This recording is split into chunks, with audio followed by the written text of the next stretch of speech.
is Adelaide's 5AA. Showers and 16 today with the 6 o'clock news. I'm Mel Usher. Physio Extra Marion have a hydrotherapy pool now on site. Contact Physio Extra Marion or head to physioextra.com. The grandmother of the boy at the centre of the state's latest child neglect case says she's heartbroken. The 2-year-old was hospitalised with serious burns, bruises and traces of meth in his urine. Police have charged his mother and her partner with criminal neglect.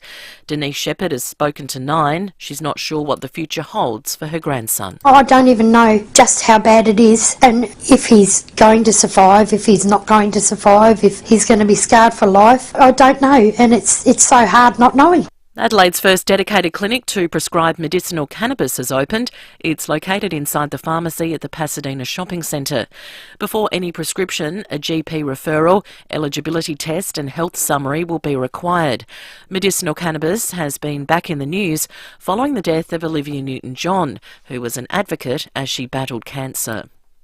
A new Vietnam Veterans Museum will be built on Phillip Island. The announcement comes on Vietnam Veterans Day and the 56th anniversary of the Battle of Long Tan. Veterans Minister Sean Lean says the current setup is getting a much-needed update. Well, currently the museum has a range of artefacts from medals all the way up to tanks and helicopters that were used in the conflict. It's an amazing facility. And I'd ask people to have a look at it as it currently is, but I'm really excited that they're going to have a new museum that will last into coming decades. There's been a big drug bust interstate. New South Wales Police have seized more than 700 kilograms of ice, worth around $675 million. Border Force officials found the haul in intercepted sea cargo containers at Port Botany. An outspoken Republican is considering running for the US presidency in 2024 after losing in the primary race.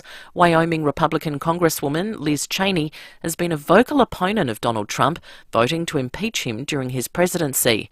Ms. Cheney has told US TV she'll do anything to keep the former president out of office. I believe that Donald Trump continues to pose a very grave threat and risk to our republic, and I think that defeating him is going to require a broad and united front of Republicans, Democrats and independents. A man armed with a crossbow who made it onto the grounds of Windsor Castle on Christmas Day has appeared in a London court via video link. The 20-year-old was confronted by a security officer, allegedly saying he was there to kill the Queen. He was charged under the Treason Act.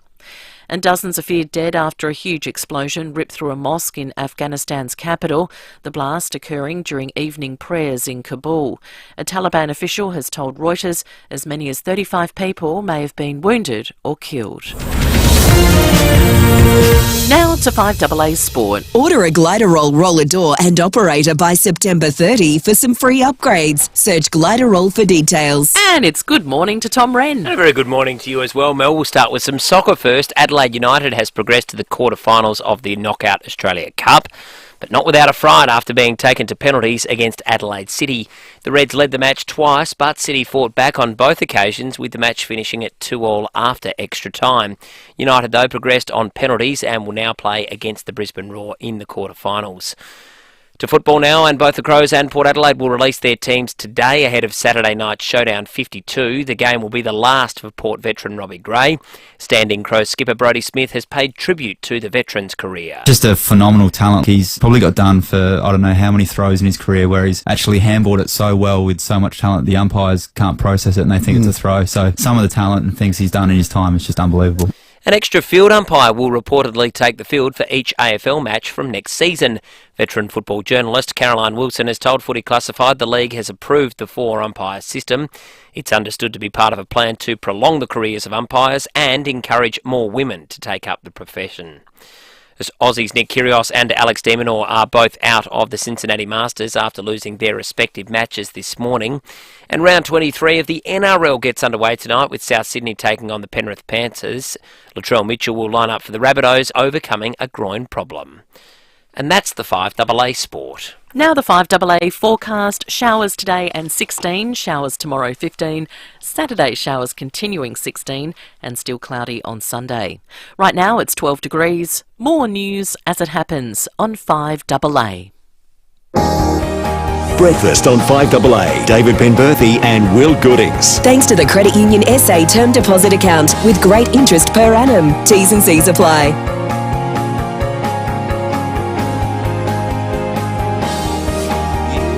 6:05. Good morning to you. Welcome to 5AA Breakfast on this Thursday, the 18th of August. Thursday mornings bring with them Matt Abraham. We'll dissect spin with Matt after 7:30. The Dude will join us.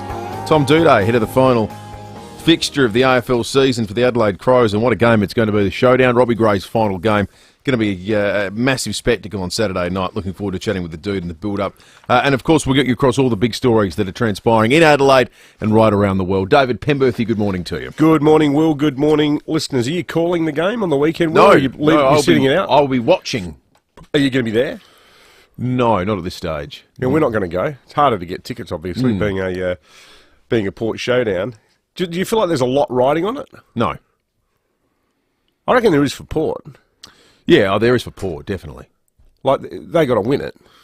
There's a lot. It's a story if they don't win it. You want to send off your champion. Yeah. Yeah. But I actually think the heat's been taken out of the implications for Ken Hinkley's future element. Because of Koshy's announcement. Yeah. So that it would have felt... The first one or the second one? The second one. Because I think if the first one had been allowed to continue unchecked, I think this would have felt... The build-up to this game would have been infinitely larger. But I'm thankful for the grey element, because that's injected a little bit of emotion into the contest of what would otherwise be a dead rubber. So I think... Yeah, I agree. That'll make it feel a bit special. And even though there's something uniquely annoying as a Crows fan about losing to Port, I can't believe these words are about to come out of my mouth, but losing to Port on account of Robbie Gray brilliance would be sort of akin to... It's a bit like watching Kennedy kick the 8 goals the other day, where you've got to almost set aside your ancient hatreds a bit and go, well, this guy really is one of the best the club's ever seen. Crows won that game, though, so it made it all more... That's right. Because, that's the kind of scenario we're after. Yeah, that's right, yes. Everyone had a good time. Yeah, that's right. Got what you needed out of it. What do you think, Port fans? You gonna get the job done? Let us know. Absolutely. 8223 You can text us on the Automasters text line. I don't know if I'm getting old, but I've decided I'm really sick of winter. I feel like winter's really made its point. Yesterday was horrible. This is an about face for you, because you are regularly the winters are cold, guys. Let's get over it. And summers are hot, guys. This is a change. I had a spare couple of hours yesterday. And I picked up some mulch and some seeds for spring veggie plantings. And I just went out in the backyard and I thought, I just don't want to do this. I'm going back inside where it's warm. Which is fair enough. It's 12 degrees outside in the city at the moment. It has been a bitterly cold and wet sort of a winter. We've seen all that August rainfall numbers looking like it'll hit the over on the average, which surprised me to read this morning in the Tiser that we're already getting early signs of magpie swooping season in Adelaide. Yeah. Now, magpies, come on. What in God's name makes you think it's spring? Is there anything about the world around us right now that makes you think... There's a few pointers. They had the Almond Blossom Festival at Wollonga the other day. All the almond trees are flowering at the moment. Okay. So that means it's spring. Word got around. Spring's on the way. But yeah, I've never had a bad experience with a magpie. Have you ever been swooped? Yeah. Yeah, really? Absolutely. Yep. We've got these little Murray magpies, the smaller ones that have set up camp in our backyard, and they're so cool. They're just the best birds ever. And because they're meat eaters, they eat meat and they eat insects. I get like the dried dog food pellets, and because we've got a Walco blankie over the pool, which is terrific. So I get some of the dog food, like about a tablespoon, about probably eight sort of what are they called? Can't remember. Well, they're like little Powell pellets. One of the brands, and I chuck it onto the Walco blankie, and the water that's resting on the blankie from the rain softens the dog food, and the magpies just go crazy for it. They just prance around. Just that's a note. You won't get attacked by those magpies. Oh, I can get really close to them. They're super intelligent, and if they develop a sense of loyalty, and the other thing is they which we've spoken about in recent years. I think we might have even done an interview on this on the program, the capacity to remember and recognise faces and people. So if they think you've slighted them by, riding by a bike and they see that as an aggressive sort of a movement, they'll remember. Go, oh, this guy. Yeah. He's going to come in for a bit of treatment. Well, you're the guy that fed him, so you'll be cool. Oh, if I sit in the backyard and the magpie's not around, within 3 minutes it comes out. And it's got two spots where it sits. It sits on the end of this big pot that I bought to put a grapevine in, they haven't done yet, or it sits right next to the entrance to the pool. The only downside is because that's its spot, keeps pooping on the deck, but nothing to brush and some vinegar won't fix. I think that's a nice trade-off for having a magpie as a friend. Well, I wonder how many listeners we've got that are either the friend or foe of a magpie. Have you made a magpie enemy or a friend with one? Yes. I reckon there's a lot of people that fall in each category, and you don't want to be in the foe side of things, certainly if you live with one nearby. 8223 0000 is our number. You can text us on the Automasters text line as well, 0448 08 1395. We've got news headlines for you next. If you're due for a service, here's a little reminder of what you get at Mawson Lakes Mazda. Sure, your car gets state-of-the-art servicing by top-trained mechanics, but what do you get? Try next-day servicing, complimentary loan car, vacuum and wash. Oh, and your breakfast or lunch is on us. At Mawson Lakes Mazda, we know that to be the best, we've got to look after your car and look after you. Mawson Lakes Mazda, just a short drive from the city. Where can you smash a snowball and win your share in $10,000? Sky City. Where else? Simply collect your wristband from 6 p.m. each Saturday night and place your wristband stub in the winter barrel. There's free draws every Saturday, and if your entry is drawn, you can smash your way to cash and win a share in $10,000. Entry is free, but you've got to be there to smash for cash. Sky City. Where else? T's and C's apply. Visit skycityadelaide.com.au for details. Licence number T22/758. Oh, the world's smallest violin. Playing for chicken mince, it's feeling a little unloved. It shouldn't. It's so versatile, and now just $3.99 a 500-gram pack at Aldi. There, Aussie chicken mince. Aldi. Good, different. Phil Hoffman Travel welcomes you to enjoy all-inclusive luxury cruising, where hand-selected itineraries take you to places beyond the reach of larger ships, all aboard a seaborne ship.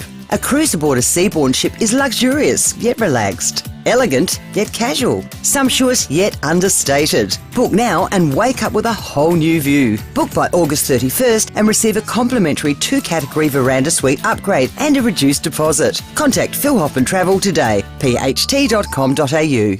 9 News has the experience to break the news. Made in Adelaide, for Adelaide. 9 News. For an interest rate that really pays, consider a Credit Union SA term deposit account. T's and C's apply. Breakfast on 5AA. David Penberthy and Will Goodings. 13 minutes after 6. Let's get into the news headlines on this Thursday morning. The Governor-General is defending his role in signing off on 5 extra ministerial appointments for the former Prime Minister. Scott Morrison took control of a suite of portfolios in secret, including Treasury, Home Affairs and Health. In a statement, David Hurley says he followed all normal processes. Did you see the press conference yesterday? I didn't watch it, but I've caught up with the key elements. The takeaway seems to be real lack of contrition. Oh, massively so. But the thing that really struck me about it, and with your former line of work, Will, I think you would have found it interesting. It was a huge argument in favour of having political staff. Because when you're the Prime Minister, you've got a whole stack of people working for you. Not so anymore as a humble backbencher in opposition. It's just sort of ScoMo when he's electoral officer now. That press conference needed someone up the back going, Mr. Morrison, that's it. Yeah. We have to go. It was like watching someone in quicksand.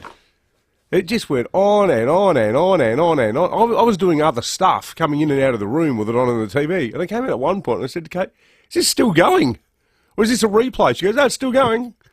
It was like, it went longer than most. Like if you download a program on Netflix, generally it goes for 48 minutes because of the ad breaks. This went longer than like an episode of Alone or whatever program it is you're downloading at the moment. If you were plotting on a graph one axis is time and the other is, the probability that something good's going to happen in a press conference. The something good's going to happen drops away to zero the longer a press conference goes on. Oh, for sure. Absolutely. There's no reason for it to go out until everyone's run out of questions. Oh, it was just exhausting. The federal government is warning school playgrounds are being used as terrorism recruitment centres. There's a nice thought. Graphic videos are being shared to vulnerable children. Home Affairs Minister Claire O'Neill is set to tell the Australian-New Zealand Counter-Terrorism Youth Summit today that she was recently briefed by ASIO about a case involving teenagers who tried to radicalise lonely and vulnerable children in the school playground.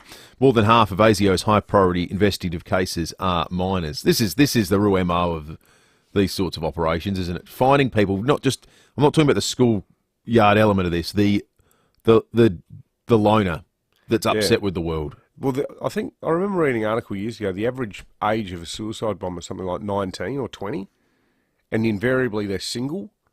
And they, if you say to someone who's, and inevitably, particularly blokes, I reckon it's part of your adolescence, part of growing up, where you do have these existential moments where you think, who am I? What am I going to achieve? Am I going to make my mark? But then if you fold into that, like people have got a really bad case of that sort of introspection, if their social life's not that crash hot, they can't find a bird and they're just, despondent and down, and you get them at the right time and tell them that A, you'll make history, and B, there's however many virgins waiting for you in the afterlife, you can see how the mentally feeble and depressed go down that path. The other side of this then is it's a testament to the power of how the male's infatuation with the opposite sex, isn't it? That, I was kind of into your whole radicalised ideology, but anyway, I started seeing someone, and I'm not coming to the meetings anymore. So.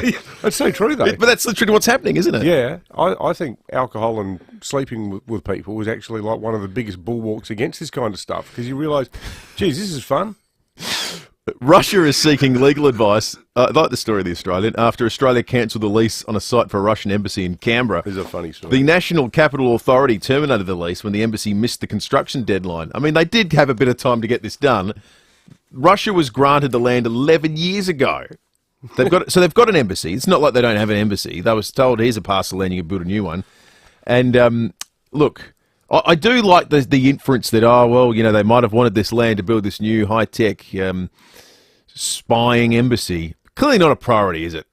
We're not a priority for their spying, the KGB, if it's taken them 11 years to break soil. Yeah. Do you think also this is one of those small stories that tells a bigger story about, might help explain why Russia, despite being so big and so rich in resources, is still such a piddling small economy in a world sense? They don't seem to have a huge can-do business culture, do they? I think a lot of it might be run by, unscrupulous members of the Russian mafia and things like that. That's some of your issues that you've got there. Former senior officials of the Communist Party. Yeah, they just tended to end up owning things like, gas exploration sites and all sorts of fun things. Super yachts. It's been 60 years since the first Australian troops were sent to South Vietnam. Commemorations are beginning to be held across the country to mark Vietnam Veterans Day. The Vietnam Veterans Association National President Max Ball says there are two parts to the anniversary. One is the more sombre process of recalling comrades and those that we've lost either in Vietnam or we've lost since Vietnam. And the second part is it's a coming together of veterans who may not see each other perhaps even for 12 months until the next Vietnam Veterans Day. Hugely important. Absolutely. And just finally, dozens feared dead after a huge explosion ripped through a mosque in Afghanistan's capital. The blast occurred during evening prayers in Kabul. Taliban officials told Reuters as many as 35 people may have been wounded or killed. The weather today, as we say, is going to be cool again, albeit it's Perth is 3.7 at the moment. You don't typically see that. Coolest place in Australia. Adelaide is about 12 degrees, top of 16, 5 to 8 mils of rain expected. Tomorrow, a top of 15 and up to 4 mils of rain. Saturday, 16 and up to 3. Sunday, 16. Monday is going to be seriously wet, 17 and 6 to 10 mils of rain.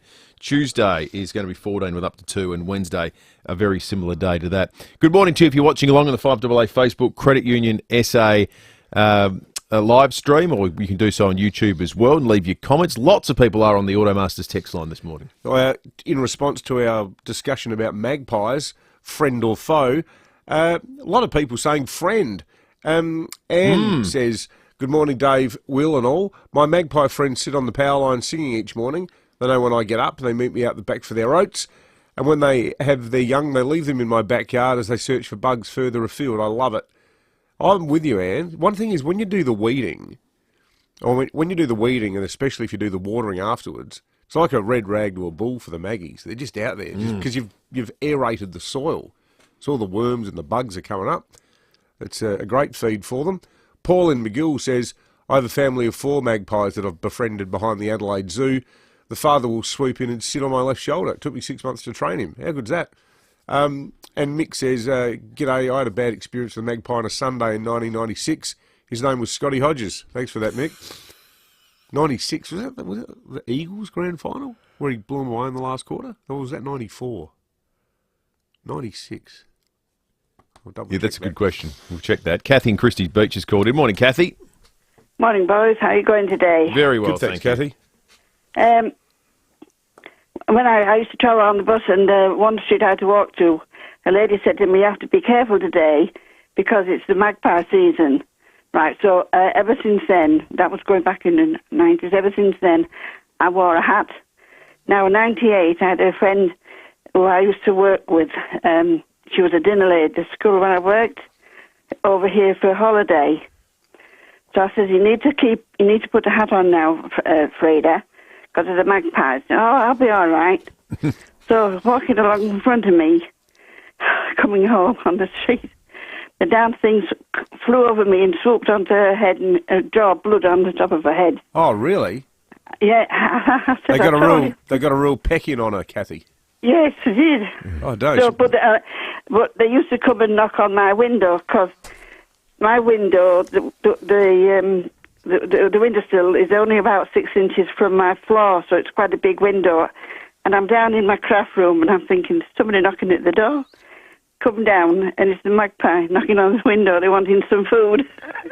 Yeah, you're going to end up not just with friends but house guests. Yeah, also. Thank you, Kathy. 8223 0000 number or 0480 081395 Automasters text line. Tom Wren's in the 5AA Breakfast Studio with us. Order a glider or roller door by September 30 and you could get free upgrades. Search Gliderol for details. Morning, Rennie. Gee, I tell you what, Will, you did the late Bert the midnight oil last night, didn't you? Staying up. Well, I didn't factor extra time and a penalty shootout. I'm sitting there as the game's winding up. I thought this will be good. I'll get home a little bit late for me. I'll be home by 9:30, and then hang on, we're going to go extra time here. Penalties and everything. Oh my God! What a game! Wow. That's a big story for you. Well, normally 9:15 and you're out. Oh, last night was I don't know how this morning's going to transpire. Just fair warning to everybody. Well, you've had a pretty good start. 23 minutes in, you're nailing it. So it's 20. We're still upright. That's the aim. It was a great game, Great mate. game, wasn't it? Fantastic spectacle. I'd never been to Service FM Stadium. Now, hang on, remind us. This was Adelaide United and Adelaide City. So City. This is what used to be the FFA Cup. It's the same competition. It's now called the Australia Cup. Round of 16 match. So a lot on the line. City had a great first up win, and last night United and City 1-1 at the end of full time, and then at the end of extra time it was 2-2. United led on both occasions, so City full credit coming back twice. But then in the end, United won on penalties 4-1. The highly favoured and fully professional side gets ahead, and you just expect them to hold on or sort of roll over. And City, they deserve their goals too. They were better than just being in the contest. They fashioned them. They were quality goals, and it made it a terrific night. And it was a really weird atmosphere. I expected to go there and see it would have been all the old Adelaide City faithful, and there was plenty of people in that capacity, but. I reckon Adelaide United would be really happy as an institution about how many people were in red scarves and Reds gear. Yeah, it's good. And there were lots of people that have transitioned from probably being their parents were City fans to full-fledged Adelaide United fans. But it was a really nice sort of a spectacle there. And it sort of said everything that when Ben Halloran scored the goal that ultimately won it in penalties, there was like a polite applause. It was because everyone went, well, that was nice. But so many people there had torn loyalties about who they were going for and would have been probably happy with either result. But it was a great night. And, Rennie, they need a national second division now in the A-League. I like that. So promotion relegation system. They need it. These sides can stand up. They've got supporter bases. The facility there is fantastic. It is really good. They just get the financial model off the ground and get it happening. The sport will be all the better for it. I like it. Yep, They should let them brand as they were, though. You know, I think one of the regrettable things about the way that was all done, I think it was when David Hill was at Soccer Australia, but Les Murray, who was Hungarian background, he coined the term the de-woggification of football, and he's allowed to say that with his background. And it was like the very people who'd put all of the effort into making football, as they call it, what it is in this country, the people who really kept it going for so long, were then all suddenly told by the sort of, you know, the new sort of predominantly Anglo-Saxon managers, we're going to strip football in this country of all of its ethnic heritage on account of the odd flare-up based on sort of often Yugoslavian tensions or whatever. But I mean, I can remember as a kid going to see Hellas v Juventus with an Italian school friend of mine, the Fabian family. They were big. Everyone's decked out in their black and white. It was a brilliant day out. Yeah. And it was like the richness of the comp got lost a bit. Yeah. I don't disagree with any of that. Yeah, but and to your point, Will, I don't mind. I know a lot of people have been calling for that promotion relegation system for a long time, so I think there's a lot of weight behind that claim for sure. Fellas, I just want to play you this audio. Footy Classified last night. Looks like this is going to be happening. Want your spontaneous and immediate reactions following. From next year, there'll be 4, not 3, but 4 field umpires officiating at every game. The umpires lists are going to increase from 34 to 42. This is a massive investment. It was ratified, no emergencies. If an umpire does get injured, and he's not too badly injured, he'll play that emergency role. The 1 to 1.5 million wages bill is just the start of what the AFL are going to be spending on this. I believe that this will increase in years to come. I think we could see 5 or even 6. So that was Caroline Wilson last night on Footy Classified saying we'll have 4 field umpires next season, could have 5 or 6 on the field at one time. Now, the idea is, just before I get your quick thoughts, the idea is they'll be less fatigued, so it's so physically demanding that they can't literally get to contest, and that you're getting umpires retiring earlier because they can't keep up with the game. So you'll have more female umpires so that they can make better decisions and, you know, be less fatigued on the field. That's the idea. I just say my instinctive immediate outtake is I'm just stunned to hear Caroline Wilson talking about something that doesn't involve the Adelaide Football Club being mired in disgrace over the camp. I mean, that's a real change of pace. I don't like it, but first blush is just increasing number doesn't increase quality. Because then you get an umpire saying, I'll make a decision here, and too many roosters in the hen house. I think when we went from 2 to 3, and probably when you went from 1 to 2, that's where you get discrepancies in interpretation. And theoretically 4 different people will see holding the ball 4 different ways, 5 different ways, 6 different ways in future. I appreciate there is some change. The game has changed, the way they transition the footy and move it up and back. I appreciate that, but my God. That was my immediate reaction as well. When I first heard it, I went, wow, more decision makers on the ground? Yeah, so many decisions are so subjective. How are they going to recruit them all at a time too when they're struggling to get up to the comp? Well, at the junior level, because of people acting like halfwits. Yeah. So anyway, intriguing, but really it looks like definitely 3 to 4 umpires next season. Good on you, Rennie. Thanks, boys. Order a Gliderol roller door by September 30. You could get free upgrade. Search Gliderol for details. Feel that chill? Winter is here, and so are high heating bills. Trade Services SA can install an air conditioner that heats and cools your home from just $599. That's a saving of more than 70% off normal price, thanks to the state government's REPS initiative, which encourages people to reduce energy. Visit tssa.com.au to see if you're eligible. That's tssa.com.au.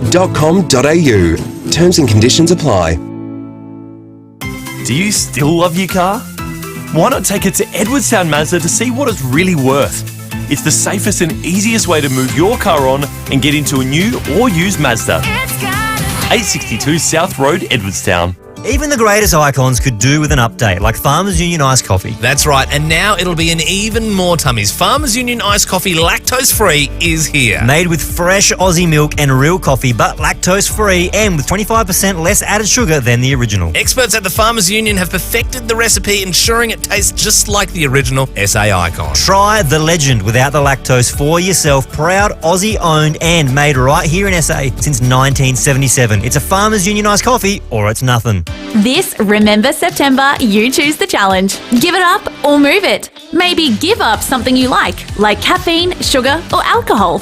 Easy, right? It's free to enter and you'll be helping Pankind help fund life-saving pancreatic cancer research. Connect with workmates, friends, or family no matter where they are. Remember September, a way to honour someone lost to pancreatic cancer or stand with those fighting the disease. Register now at rememberseptember.org.au. Dreaming of a new bathroom or kitchen? Get the best brands and the latest trends at Adelaide Bathroom and Kitchen Supplies. The ABK Supplies showroom has just been renovated to showcase a range of Australian-made customisable vanities. Brands like ADP, Timberline, Marquee and more, including imported options. With so many choices for cabinet colours, tops and basins, your kitchen or bathroom will be stylish and timeless. Browse the new displays at ABK, Adelaide Bathroom and Kitchen Supplies, Lower North East Road, opposite Durnan Court Village. 5AA Breakfast is streaming live right now. To watch, simply head online to 5AA Facebook or search 5AA on YouTube. This is Adelaide's 5AA. Showers and 16 today with the 6:30 news. I'm Mel Usher. Looking for the perfect winter exercise? Physio Extra offers clinical Pilates at 6 locations. PhysioExtra.com. The federal government is warning school playgrounds are being used at terrorism recruitment centres as graphic videos are shared to vulnerable children. Christina Hearn has the story. Home Affairs Minister Claire O'Neill will tell the Australian-New Zealand Counter-Terrorism Youth Summit today that she was recently briefed by ASIO about a case involving teenagers who tried to radicalise lonely and vulnerable children in the school playground, first by befriending and flattering them, and then slowly manipulating them before showing increasingly violent videos, including beheadings. More than half of ASIO's highest priority investigative cases are minors. Miss O'Neill will reportedly tell the summit we're facing a threat harder to detect and faster to mobilise. Safety issues on the down track of the freeway are set to be discussed at an industry roundtable. Next week's meeting is part of a review following last month's runaway truck. It will look at a range of issues like safety ramps, signage and cameras.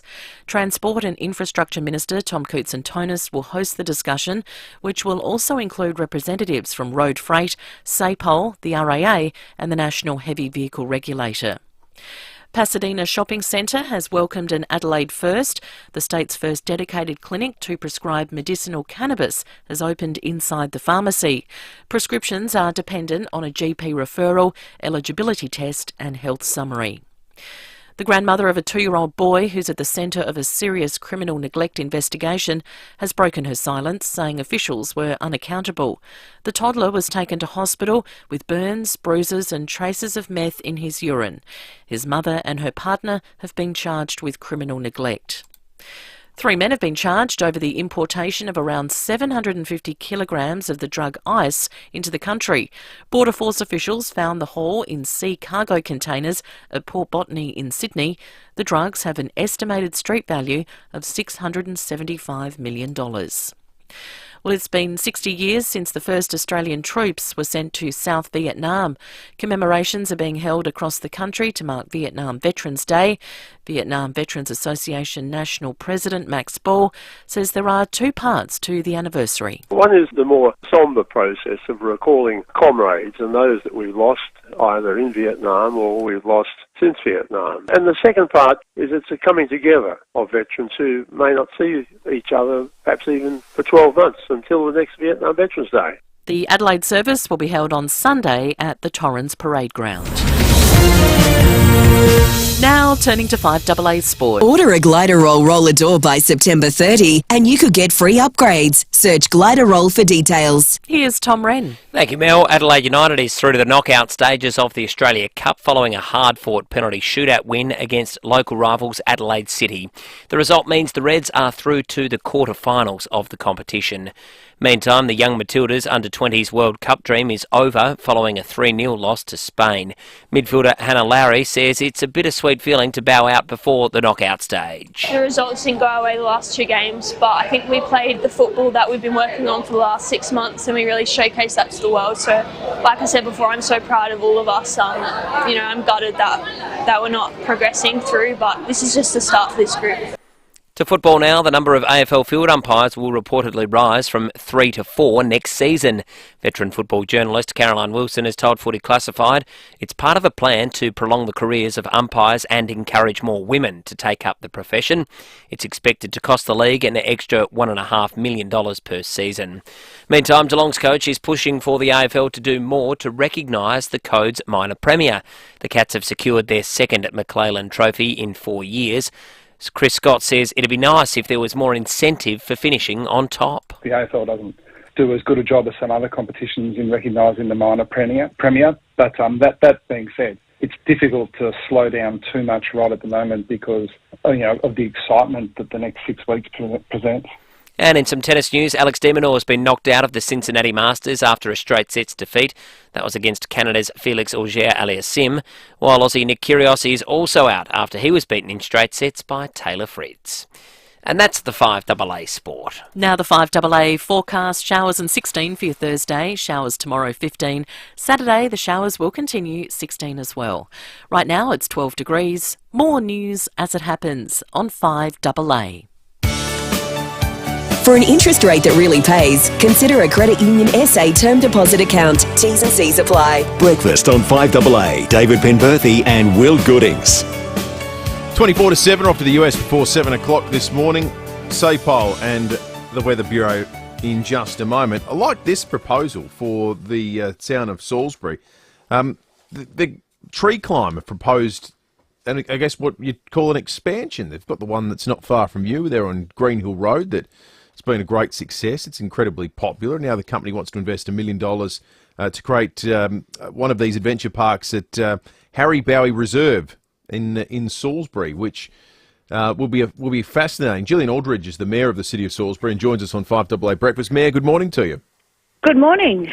How exciting this is going to all be. We think it's a great idea, and as Will said, there's one not too far from my joint, Mayor, and it's always packed with kids out there having a good time and engaging in the exact type of play you want to see kids getting involved in these days. Absolutely, absolutely. I mean, how many times have you been there? I haven't actually been yet, but I must admit that's because I'm scared of heights. I'm not gets kidding. better with age. Gets better with age. Have you done it? No, I'm not frightened. Well, maybe I'm a little bit scared, but I'm still going to have a go. It's going to be fun. Look, do you know that we've had approximately 1,000 formal responses to our consultation, and they're all saying, yay, we want it. 95 people are saying it's going to be wonderful. They'll come to Salisbury so they can play, have fun, date, meet friends, have parties. So it's really, really, everyone's really, really keen. I've never seen so many positives, in particular on Facebook. It's been amazing. That's good. And is it the same operators who are going to be doing it? It's called Tree Climb. I believe they've done it to 3 other places very successfully. And I love the fact that the trees are not harmed in any way. In fact, it doesn't pay for them to see the trees harmed because they want to continue to do it for whatever years that we're going to give them, which we hope will be a long time. What's the? Confess I'm unfamiliar with the reserve there, Gillian, that they're planning on doing it. What are the trees like? Harry Bowie Reserve is spectacular. We have, I could go into details of exactly how many trees and reserves we have, but lots. Yeah. But the Harry Bowie Reserve is absolutely beautiful. It's got a wonderful little creek running through it. It's an incredibly popular place, connected up to one of our other incredibly popular parks.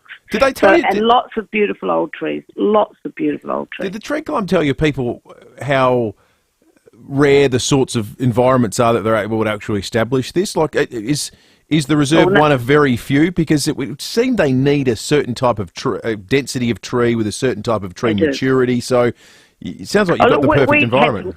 We had some other ideas, but they said, no, the trees are just right. In here, it is a perfect environment. Beautiful old trees, lovely old trees, lots of lovely shade, wonderful place for as anything. Maybe you could have a wedding there. I think... Now, remind me, Mayor, that park, is that near where there's that fantastic native plant nursery in Salisbury?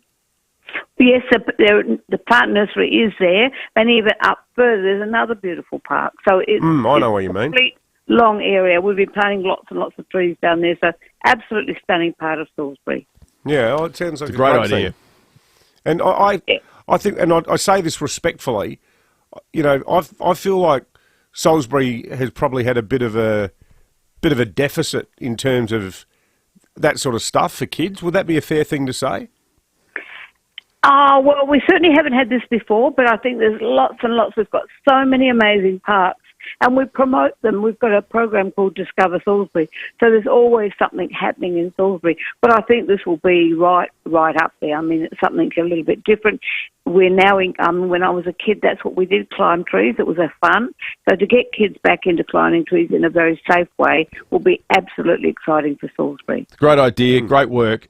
Mayor, thank you for your time. Gillian Aldridge, the Mayor of the City of Salisbury. Nice to see a local government saying we've got this magnificent park that with a bit of man-made structure we can make even more enjoyable for people. It's a novel idea, isn't it? Well, in defence of the City Council, I think it's terrific that they got the one in the Southern Parklands up and running, because, you know, the people who get agitated about, oh, hang on, you know, permanent structures on the parklands, blah-de-blah-de-blah. Think about that tree climb. You barely see it from the road. No. You don't even really know it's there until you go, hang on, there's someone up in that tree. It's very clever technology, how they do it. Comes out of Europe, apparently. Yeah. It's non-invasive. We're getting a mountain of texts about magpies this morning. One here from Stephen in Mount Barker. We've got heaps of magpies around Oakbank School. I open the gates every day, walk the school grounds, and they will know me. They don't move away as I walk by, and I've never been swooped. They're magnificent birds. One here from Jane in Edwardstown. 2 piping shrikes built their nest on the rafters, or build their nest on the rafter under my deck every year. It's amazing to watch them construct it from nothing. It's perfectly symmetrical. And Jane's even sent through some pictures and says that the birds let her get up the ladder to take a peek at the babies every chicks rather every few days. But in a more frightening note, there's one here from Will and Goodwood who says, "Morning guys, Kooyonga Golf Club used to have a swooping magpie on its 5th fairway. My daughter had her glasses hit off her face when she first started there, but now to avoid being swooped, the regular members hold their driver up while walking to their ball and hitting it." Because they only ever sweep the highest point. Is that right? Yeah. Okay. And they generally don't if you look at them, I think. That's the other thing. If you keep eye contact, it's when you turn away, they'll have a crack. And they think I've got this mug. You're easy prey. Yep. He's not going to be able to do anything about it. Our resident stats man, Ben Jordan, has helped out, as always, with a query about SANFL history. That day in 1996, Scott Hodges kicked the goal against Nord in the prelim. Nord. One of the best kicks I've ever seen. It would be blowing a gale when he kicked that ball. It would be in the top 2 kicks I've in the history of footy park, I reckon. When he's almost on the half-forward flank. Oh, my God. That was... And you see the reaction on the 10 Norwood seconds bench left. as well. And Ben Jordan makes the point, and it's the one that instantly comes to mind for me as well. Brendan Favola kicked a goal very similar to that. The Carlton kick, yeah. In 2004. Just, they never win goal of the year, those kind of kicks. Because, everyone likes the running check side against the boundary or the dribble but those kicks that is just as difficult as a kick as you ever get. That Scott Hodges goal is just unbelievable. Yeah, it is incredible, isn't it? All right, let's check traffic and we'll head off to Saypole and the Bureau in just a moment. Good morning, boys. At Blakeview, look out for a car fire this morning. That's Smith Road near Bentley Road. At McGill, we've got road plates in use on Pentfold Road and McGill Road. That's following an earlier burst water main.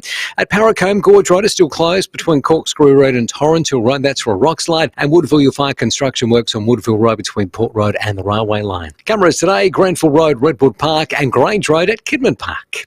It's the warehouse sale at Amart. Save big with up to 55% off a huge range of furniture so you can transform your home for less. Hurry, offer ends soon at Amart. Adelaide's most accurate traffic on 5AA. Not long now, Adelaide. Your favourite Harris scarf reopens with a brand spanking new look 9 a.m. next Thursday at Westfield Marion. You'll want to be there early for the one-off doorbuster deals, unmissable grand opening offers, celebrations, free coffee to fuel your shopping marathon, and gift vouchers up for grabs. And did we mention the doorbuster deals? Block your diaries, tell your friends. Harris Scarf, Westfield Marion. Grand reopening, 9 a.m. next Thursday. The Isuzu D-Max is born to tow. You can go your own way. Go your own way. With 3.5-ton towing capacity, trailer sway control and a reversing camera as standard across the range, now's the time to hitch up the boat, caravan or trailer and hit the road in the powerful 3-litre turbo diesel Isuzu D-Max. Hurry to your local Isuzu Ute dealer today. It's one of the hardest and most complex decisions that you can make, deciding on the future well-being of your parents. Well, now you can find all of that information in one place in the 2022 Aged Care Guide. And what's more, it's absolutely free. In it, you'll find information on all aged care homes, home care providers, placement consultants, My Aged Care information, and a comprehensive list of aged care financial support services to give you a better understanding of costs. It also has a comprehensive list of providers of these services to enable you to choose the best provider that suits you. Other features include types of care available, the ins and outs of short-term care, applying for funding and much more. For 22 years, the Aged Care Guide has supported local SA businesses. For your free copy of the 2022 Aged Care Guide, call 8276 7999, that's 8276 7999, and arrange to have it delivered free to your door.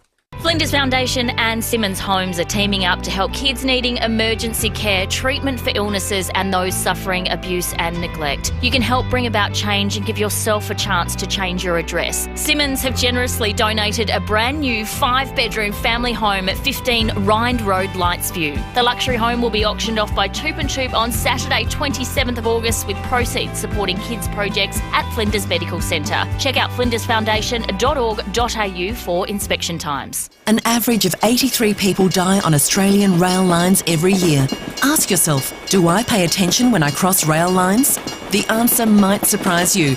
Stand back, look up, stay rail safe. A message from the Government of South Australia. 9 News has the experience to break the news. Made in Adelaide for Adelaide. 9 News. Breakfast on 5AA. David Penberthy and Will Goodings. Thanks to the Credit Union SA term deposit account with great interest per annum. T's and C's apply. 13 minutes to 7. Mark Anilak, senior forecaster at the Bureau, joins us. Mark, good morning. Good morning, guys. How you going? Yeah, we're well. So take us through Thursday and maybe a little sneak peek of the weekend. Yeah, look, most of the shower activity has sort of cleared off to the northeast. We've got a bit of a clear slot at the moment. Looking at the Weather Watch radar, showers are probably moving up from the southwest. So give it a couple of hours. We'll see showers returning for the rest of today, heading for a top of 16 degrees. Currently 12.1 in the city, but as I say, showers for most of the day, but we've got a bit of a clear slot just at the moment. Tomorrow, showers will continue in this cool southwesterly airstream, 15 degrees forecast for tomorrow. And by Saturday, hopefully the showers will gradually ease. So we'll start off with a shower or two during the morning, but hopefully by showdown time, the game in the evening, the showers will be pretty much non-existent, I would hope, giving us a fine day on Sunday, 16 degrees. So for the most part, showers for the next couple of days, but hopefully clearing up for the weekend. That's great. Good on you, Mark. Thank you. Mark Anilak from the Bureau. Let's head to Sapol. Senior Constable Dave Muir's on the line. Dave, good morning to you. A driver has fled the scene of a crash in the city. Yeah, this is just after 4:30 this morning, so just a couple of hours ago now. We were called to Pulteney Street. The driver of a blue Kia Cerato lost control as they were travelling south. Crashed into a light pole near the Halifax Street intersection. They've actually gone across the other side of the road where they've hit that light pole. When we arrived, we noticed that the front airbags had been deployed, but no one was nearby or in the locked car. Our patrols, along with PD Zeus and his handler, did a search of the area but were unable to locate anyone. The car's going to be towed. SA Power Networks are at the scene assessing that damage. Our investigations are continuing. We're asking anyone with information, give us a call at Crime Stoppers, 1800 333 000. The reason I just laughed to myself, Dave, was when I was driving into work this morning, coming north along Pulteney Street, I looked at that car and saw your colleagues there with their sirens flashing, and I thought to myself, I wonder if we'll be hearing about that one at 6:45. So you did. Yeah, that's right. Also, a bloke has been arrested at Seaford Meadows after allegedly stealing a car. Yeah, this was late yesterday morning. We attended an address at Seaford Meadows and observed a Subaru station wagon in the driveway. Now, checks revealed that car was displaying stolen number plates. A white Ford Ute parked next to that car was also displaying stolen plates. And on closer examination, the Ute's VIN, the vehicle was identified as having been stolen from a Normanville address earlier this month. So a 34-year-old Seaford Meadows man was arrested at that address. He's been charged with illegal use and bailed to front the Christie's Beach Magistrates Court later in September. And just before I go, fellas, just letting you know, it's just come in, there is a large tree that has fallen onto the road on Montacute Road at Montacute, apparently between the CFS station and the cemetery. So motorists, just be aware of that. Good stuff, Dave. Thanks for that. Thank you, Dave. Senior Constable Dave Muir from SAPOL. 10 to 7. We'll get to some more of your texts in just a moment that have come through on the Automasters text line. But first, let's head to the US. Ashley Mullaney for 7 News is on the line. Morning to you, Ashley. Good morning, guys. How are you? Yeah, well, I feel going better than Liz Cheney, who, she's throwing everything at keeping Donald Trump out of the Republican Party, but she's struggling a bit at the moment.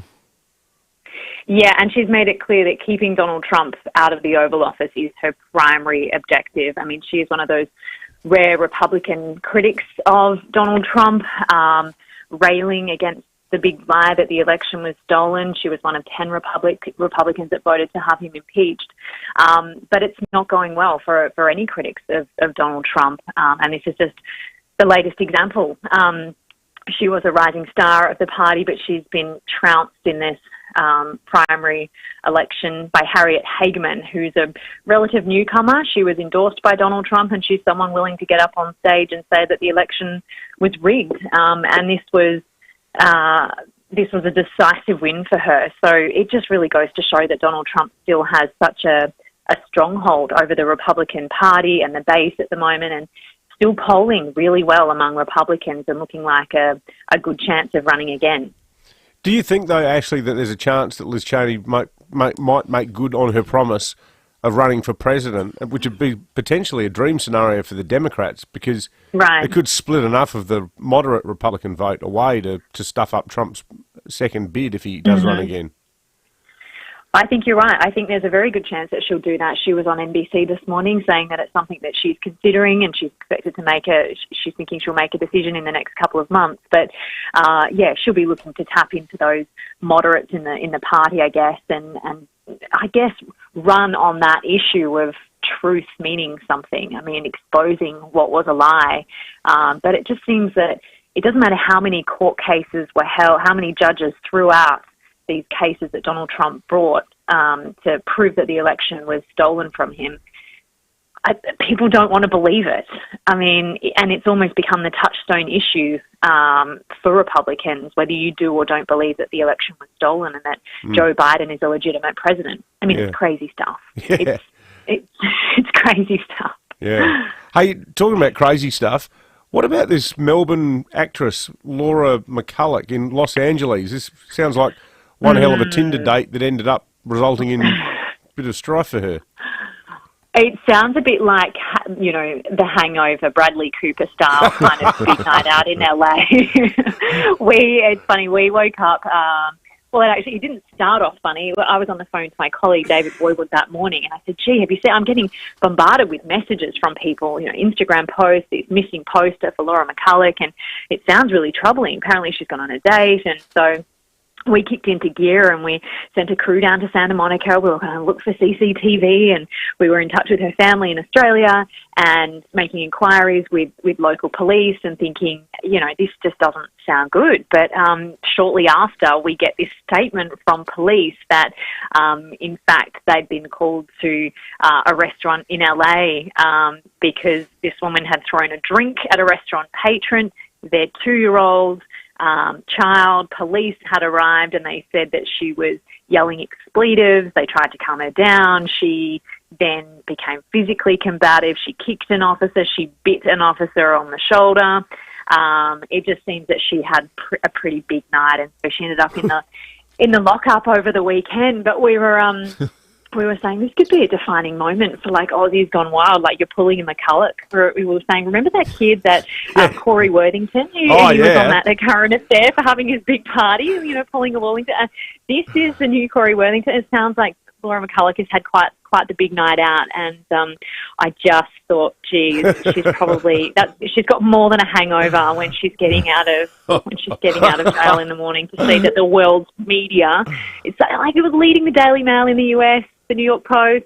Yeah. I mean, as far as hangovers go, it's pretty rough. Yeah, that's a Hall of Famer. I'm glad you reminded us, Ashley, of Corey Worthington, because I can remember, and poor old Layla McKinnon, she was trying to do her best sort of po-faced interview, a current affair style, with this young ratbag, but remember the final question she asked him? Sunglasses. Yeah, she said, so finally, Corey, if you had any advice to young people like you who were thinking of throwing a party, what would you say to them? And he goes, get me to organise it. Well, Corey might have some competition with Laura in terms of organising a big night out. So. Oh, that's excellent. Great stuff, Ashley. Good. Ashley Mullaney, 7 News US Bureau Thanks, Chief. fun. I wonder what ever happened to old Corey Worthington. He's probably working in a bank now. Bank, you reckon? I don't know. Would Corey have straightened himself out? He might have gone into party planning. He might have gone professional. He's 31. 31. Luce's all over this. Maybe he sorted out Laura McCulloch's night out in LA. Maybe sort of like an event planner. Corey Worthington was one of the all-time great summer stories where there's nothing happening and the media needs something to keep things ticking over. But Corey took on a life of his own. Didn't he release a single? Oh, it was out. He was out of control for a while as a public figure. He went on Australian Ninja Warrior 2 years ago. ago. That's why we haven't heard from him. He became a ninja. But what would you say to other kids who were thinking of partying when their parents are out of town? Get me to do it for you. Get you to do it for you. Not don't do it. Nah, get me to do it for you. Ask and you shall receive. Where did the guys pluck that from? I don't know. It was like real time. It's like, things come into your brain and suddenly you listen to audio. We have an elite production team. That is ninja-esque. It's not a large production team, but it's an elite production team. It's the opposite of the AFL's view on umpires. Yeah. We've kept it low, small and quality perfectly high. formed. Exactly right. Small and perfectly formed. 8223 is our name. You can text us on the Automasters text line or leave your message on the Credit Union SA Facebook or YouTube live stream. Let's do some more texts. This one's just a picture that somebody sent in. It's a shot from the election campaign of former Prime Minister John Howard hugging former Prime Minister Scott Morrison, and the headline on it is one of these internet memes that goes around and says, breaking news, Scott Morrison also had himself sworn in as Jeanette Howard. It's better when you can actually see the picture. There's still a bit of discussion around the ScoMo business from yesterday. I think everyone's pretty over it now. I think it's one of those moments for the Canberra Press Gallery where the level of interest in it there compared to the level of interest in the community without a doubt, like A to Z sort of gap between it. Still a lot of magpie related text coming through on the Automasters text line. Con says our friends Heather and Ian have seen magpies nesting in their backyard for over 30 years.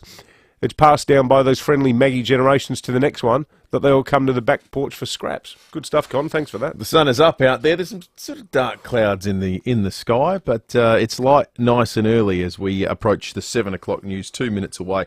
Don't miss the historic rugby doubleheader, Adelaide Oval, when the Wallabies and the Wallaroos take on South Africa and New Zealand. This is happening Saturday the 27th of August, and you can get your tickets now from Ticketek. Wallaroos, Wallabies, Adelaide Oval. That'll be big. Be a good night. It's the one venue we managed to attract big events to, isn't it? We don't have any trouble getting big major sporting events coming to Adelaide. If you build it, they will come, perhaps. What are you suggesting, Will? I'm trying to not pull out the Moreton Bay figs again, are you? No.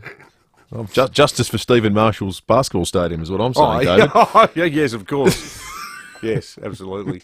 It's coming up to 7 o'clock, 5AA News on the way, back shortly. Whether you live south of or near the city, when it comes to driving a new Mitsubishi, you have two clear standouts. Wayville Mitsubishi on Goodwood Road and Southern Mitsubishi on South Road. The only thing separating these incredible teams is location. Both share the same passion for excellence in customer service and customer satisfaction. When it comes to a new Mitsi, the choice is clear. Wayville Mitsubishi on Goodwood Road and Southern Mitsubishi on South Road. Both driven by Australian Motors. LVD 80. At Harvey Norman, get 60 months interest-free, no deposit finance from Latitude and receive a bonus gift card up to $1,000. Shop furniture, bedding, computers and technology, TVs and entertainment and more. That's 60 months interest-free, no deposit, no interest from Latitude with 60 approximately equal monthly payments and receive a bonus gift card up to $1,000. Finance only available if you have or are approved for a participating Latitude credit card. Minimum finance amount $1,000. See T's and C's. Interest applies for non-compliance. Fees and product exclusions apply. Now at Harvey Norman. At Coles, get $15 off and 10 times Flybuys points when you spend $200 or more in one transaction online. Just enter the code SAVE15 at the checkout. Coles, value the Australian way. T's and C's apply. Offer ends August 30. 5AA Breakfast is streaming live right now. To watch, simply head online to 5AA Facebook or search 5AA on YouTube. Online, on DAB Digital Radio and on 1395 AM. Talking Adelaide. This is Adelaide's 5AA. Showers and 16 today with the 7 o'clock news. I'm Mel Usher. Physio Extra Marion have a hydrotherapy pool now on site. Contact Physio Extra Marion or head to physioextra.com. A driver has run from the scene of a crash in the city. Just after 4:30 this morning, police were called to Pulteney Street, where a car had lost control and crashed into a light pole near the Halifax Street intersection. Senior Constable Dave Muir has told David and Will when patrols arrived, there was no one to be seen. PD Zeus and his handler did a search of the area but were unable to locate anyone. The car's going to be towed. SA Power Networks are at the scene assessing that damage. Our investigations are continuing. We're asking anyone with information, give us a call at Crime Stoppers, 1800 333 000. It's going to be easier to cash in your bottles and cans. The state's container deposit scheme is getting its first major overhaul since its introduction in 1977. Environment Minister Susan Close says it needs to be brought into the 21st century. It's a very cash-based system right now, and we know that people aren't using cash so much, and it's much easier to be able to drive up, drop it off and get the money put into your bank account. There are concerns vulnerable children are being subject to terrorism propaganda in the playground. The Home Affairs Minister has been warned extremists are trying to radicalise students, showing them graphic videos. Claire O'Neill also says terror threats are becoming harder to detect across the country. Border Police have intercepted a major drug haul in Sydney. Sarah Stewart reports. 3 men have been charged after police seized what they believe is almost 750 kilograms of the drug ice. The methamphetamine, with a street value of $675 million, was found hidden in shipping containers that arrived at Port Botany last month. Acting on intelligence, Border Force officers inspected the containers, and yesterday police arrested 3 men. They've all been refused bail and will front court today. There's been a damning assessment of Australia's COVID-19 vaccine rollout. The Auditor-General's report shows poor planning by the former coalition government contributed to distribution delays. A total of more than $8 billion has been spent on vaccine supplies since the pandemic began. A man armed with a crossbow who said he wanted to kill the Queen has appeared in a London court.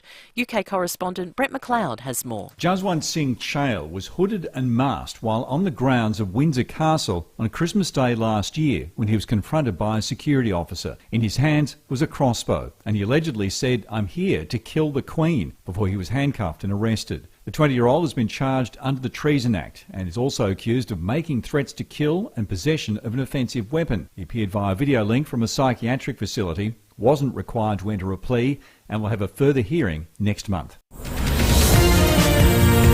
Now turning to 5AA Sport. Order a Gliderol roller door and operator by September 30 for some free upgrades. Search Gliderol for details. Some changes may be on the way in the league, Tom Wren. Yeah, it's looking that way, isn't it, Mel? The AFL reportedly set to have a major overhaul for next season with a 4th field umpire set to be introduced.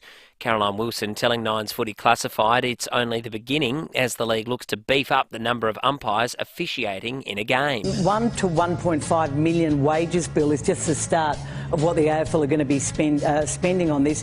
I believe that this will increase in years to come. I think we could see 5 or even 6 over the next 5 years. The Crows and Port Adelaide will release their sides later this afternoon ahead of Showdown 52, which is being played on Saturday night. Stand-in skipper Brodie Smith says he's looking forward to a cracking contest. Showdowns always live up to the hype, and as I said, I think the supporters do drive a lot of that with just how much it divides the state and how much Crows hate Port and Port hate Crows. So, yeah, it's going to be on Saturday night. Adelaide United is through to the quarterfinals of the Australia Cup competition following a penalty shootout win against Adelaide City at Jeps Cross last night. The Reds will now play against the Brisbane Roar, who also won in penalties. Alex de Minaur has lost his second-round match at the Cincinnati Masters to Canadian Felix Auger-Aliassime. Nick Kyrgios also had a straight sets loss to American Taylor Fritz 6-3, 6-2. Isla Tomljanovic takes on Paula Badoza later this morning. To cricket, South Africa's made a strong start on a rain-affected opening day of the first test against England at Lords. The home side finished the day at 6 for 116 with Ollie Pope the only batsman showing resistance. He's unbeaten on 61 while Anrich Nortje has taken 3 wickets for the Proteas. And Aussie surfers Tyler Wright and Isabella Nichols have bowed out in the elimination rounds of the Tahiti Surf Pro at Chaupo. And that's the 5AA Sport. Now checking 5AA traffic. At Montague, we've got a tree across Montague Road near the fire station causing a few delays. At McGill, road plates in use on Penfold Road and McGill Road. That's following an earlier burst water main. Parracombe Gorge Road is still closed between Corkscrew Road and Torrens Hill Road for a rock slide. And we're getting busy at the moment South Road at Karata Park. Cameras, Granville Road, Redwood Park and Haynes Road at Teachery Gully. Hungry? Head to Oporto for the Bondi Burger Box. Double Bondi Burger, 2 crispy chicken strips, snack chips, drink and dipping sauce, just $16.95 at Oporto. Adelaide's most accurate traffic on 5AA. The 5AA forecast: showers 16 today, showers tomorrow 15 and more showers on Saturday 16. Right now it's 12 degrees. More news as it happens on 5AA. Breakfast on 5AA. David Penberthy and Will Goodings. Thanks to the Credit Union SA term deposit account with great interest per annum. T's and C's apply. 6 after 7, Matt Abraham coming up after 7:30. Tom Duday after 8 o'clock today. And of course, it is Smeg Day. We've got a wonderful Smeg appliance to give away. Stay listening, we'll tell you can be part of that. We'll have a bit of fun starting just after we catch up with Matt Abraham. Let's jump into the stories of the morning, starting with the future of the fireworks display in Glenelg. The Mayor of Holdfast Bay was on 7 News last night, asking the state government for more funding for their New Year's Eve fireworks display. Have a listen. We're a small council and $250,000 is a lot for us when the benefit is being distributed so greatly throughout the whole city. So each New Year's Eve, about 100,000 people turn up, costs about $250,000 to put on. The state government puts in 10% of that. I'd like to know the justification for why a taxpayer in Salisbury has to pay for a Glenelg fireworks display. Yeah, and how many people who live in Salisbury or Noongar end up going to Glenelg to watch the fireworks? I suppose they do get a few people from out of town, but I mean, frankly, like, who's looked at their rates bill lately? Like, they've gone up and up and up. There was a story about ACOSA the other day. The pricing watchdog are going to start taking a look at council rates. I'm not commenting specifically about Glenelg here, but across the board, there's been some pretty big increases. And I don't know, you'd think with the extent to which councils can generate revenue, they would be able to. It's not like it's an unforeseen expense that's come out of nowhere. I mean, January 1 comes around every 12 months, and I don't know, frankly, post-pandemic, treating the state government like some bottomless pit of money strikes me as a bit unrealistic. Lots of magpie chat this morning, and just the other day, Leith Forrest was filling in on the afternoons program for Jade, who was off, and it was an awful story, by the way, that she spoke about yesterday on the program, where she got burgled and had the day off. So that was awful. Frightening. But in her absence, Leith spoke to the principal ecologist at the Department for Environment and Water, Dr. Carl Hilliard, to talk magpies. We have had so many people this morning texting us in. We thought play just this little bit of what Dr. Carl Hilliard had to say. In the night, and hear magpies start calling in the middle of the night, and that's a pretty good sign they're starting to breed. I heard that, about 3-4 weeks back in the evening, and basically that heralds the start of breeding season. Spend about 4 weeks sitting on eggs before the eggs hatch, and then after that, unfortunately, some of the magpies, particularly some of the male birds, will really actively defend their young. Once the eggs have hatched, there's potentially 4, 5, even 6 weeks when those young are in the nest, and some of the males, not all the males, fortunately, do defend their young by swooping. Asking you, given their ability to remember faces and people, whether you've made friends or enemies with a magpie in the past. Lots of terrific texts have been coming through on the Automasters text line. Magpie friend or foe, you can call us too on 8223 0000. 90,000 people were at Wembley Stadium in England for a Coldplay concert overnight. It was notable, though, for a tribute to the late Olivia Newton-John. Natalie Imbruglia joined the British band on stage. They did some duets, and one of those was a tribute.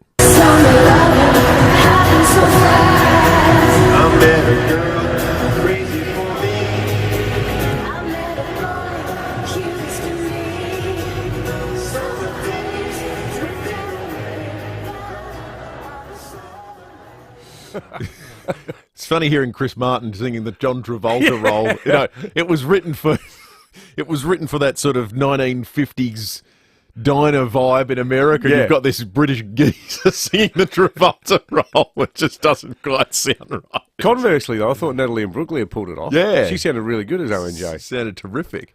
That'd be lovely. 90,000 people at the concert at Wembley. 90,000. A lot of fun. Deborah in Largs North's called into the program. Morning to you, Deborah.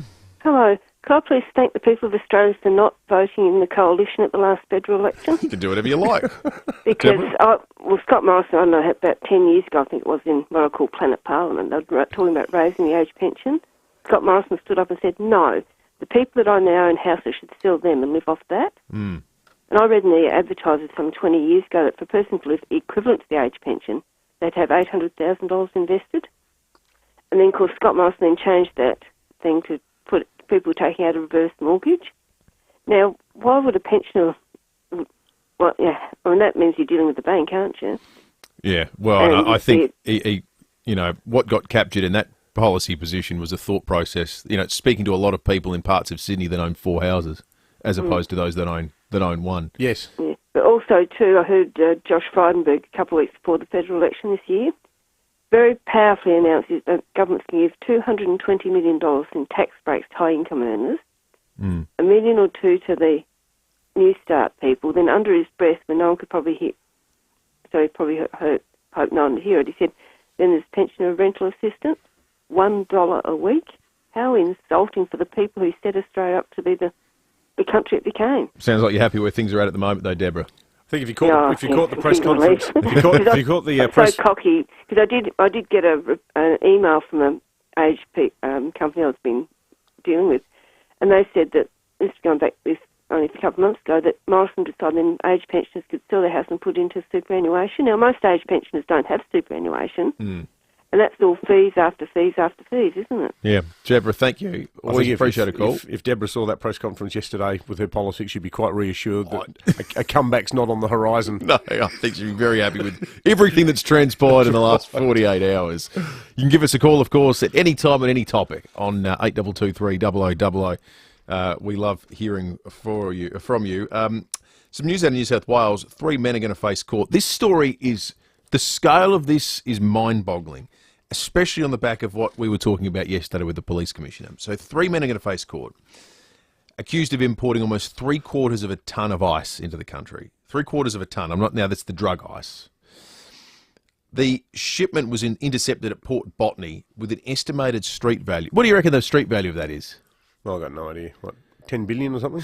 No, $675 million. So nearly $1 billion worth of raw product being brought into the country, intercepted off of New South Wales at Port Botany. I like the point you made yesterday, Will, and you won't be surprised to hear, because I think this has happened a couple of times now. It's somehow transmogrified into the first sentence of my column in the Tizer tomorrow. The word I'm looking for there is plagiarised.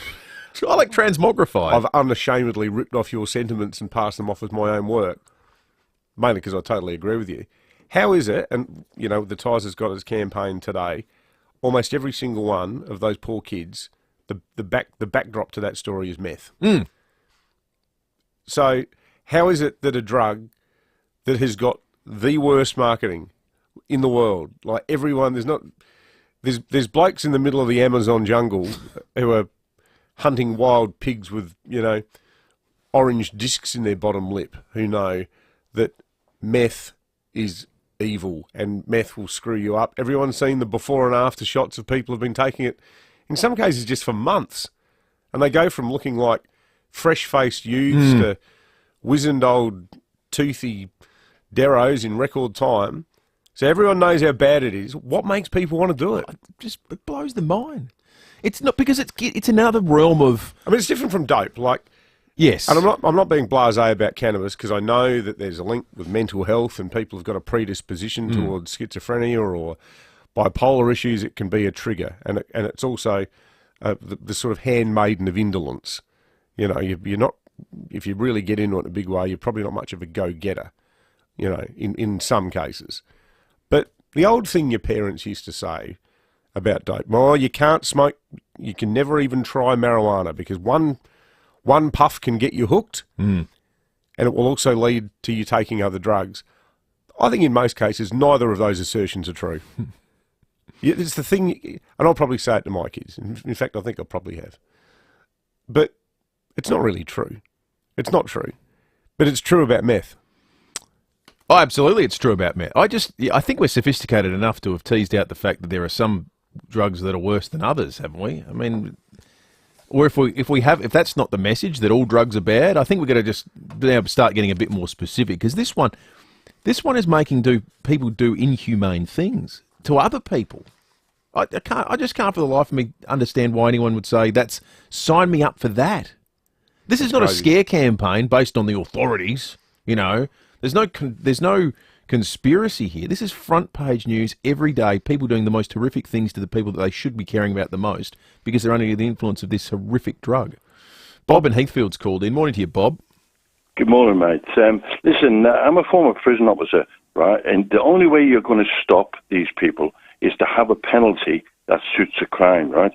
We're losing a lot of children to this, right? The last 3 cases, last 3 days, are children involved, parents are on drugs, right? Meths. The only way you're going to stop it is to either do what Malaysia or Singapore do, get the traffickers, knock them on the head, or incarcerate them until they never come out, because the lives that we're losing is huge, especially with children, whereas you lose 2 or 3 of these people, the message will get around and they will stop it, or they won't use this country as a stepping stone to make their millions. Yeah. That's a good point, Bob. In fact, it reminds me of something the Commissioner said yesterday where, in his own diplomatic way, he was alluding to the fact that, well, we sort of do have the penalties. It's the application of the penalties. How's this? And this is how I wrap my piece up tomorrow in the paper. So last month, there was a case in Strathalbyn that went to court where a couple, a woman in her 40s and a bloke in his 50s, they got it into their head that some of their neighbours owed them money. The 2 of them are meth addicts, right? They thought their neighbours owed them money. They went in there, armed with a baseball bat. They smashed up their house. They smashed up their television. The woman picked up this giant glass ashtray and pretty much caved somebody's head in with it in the middle of the night. So they've gone to court. Now, the bloke has argued, look, yeah, I was on meth, but I've been getting treatment for it.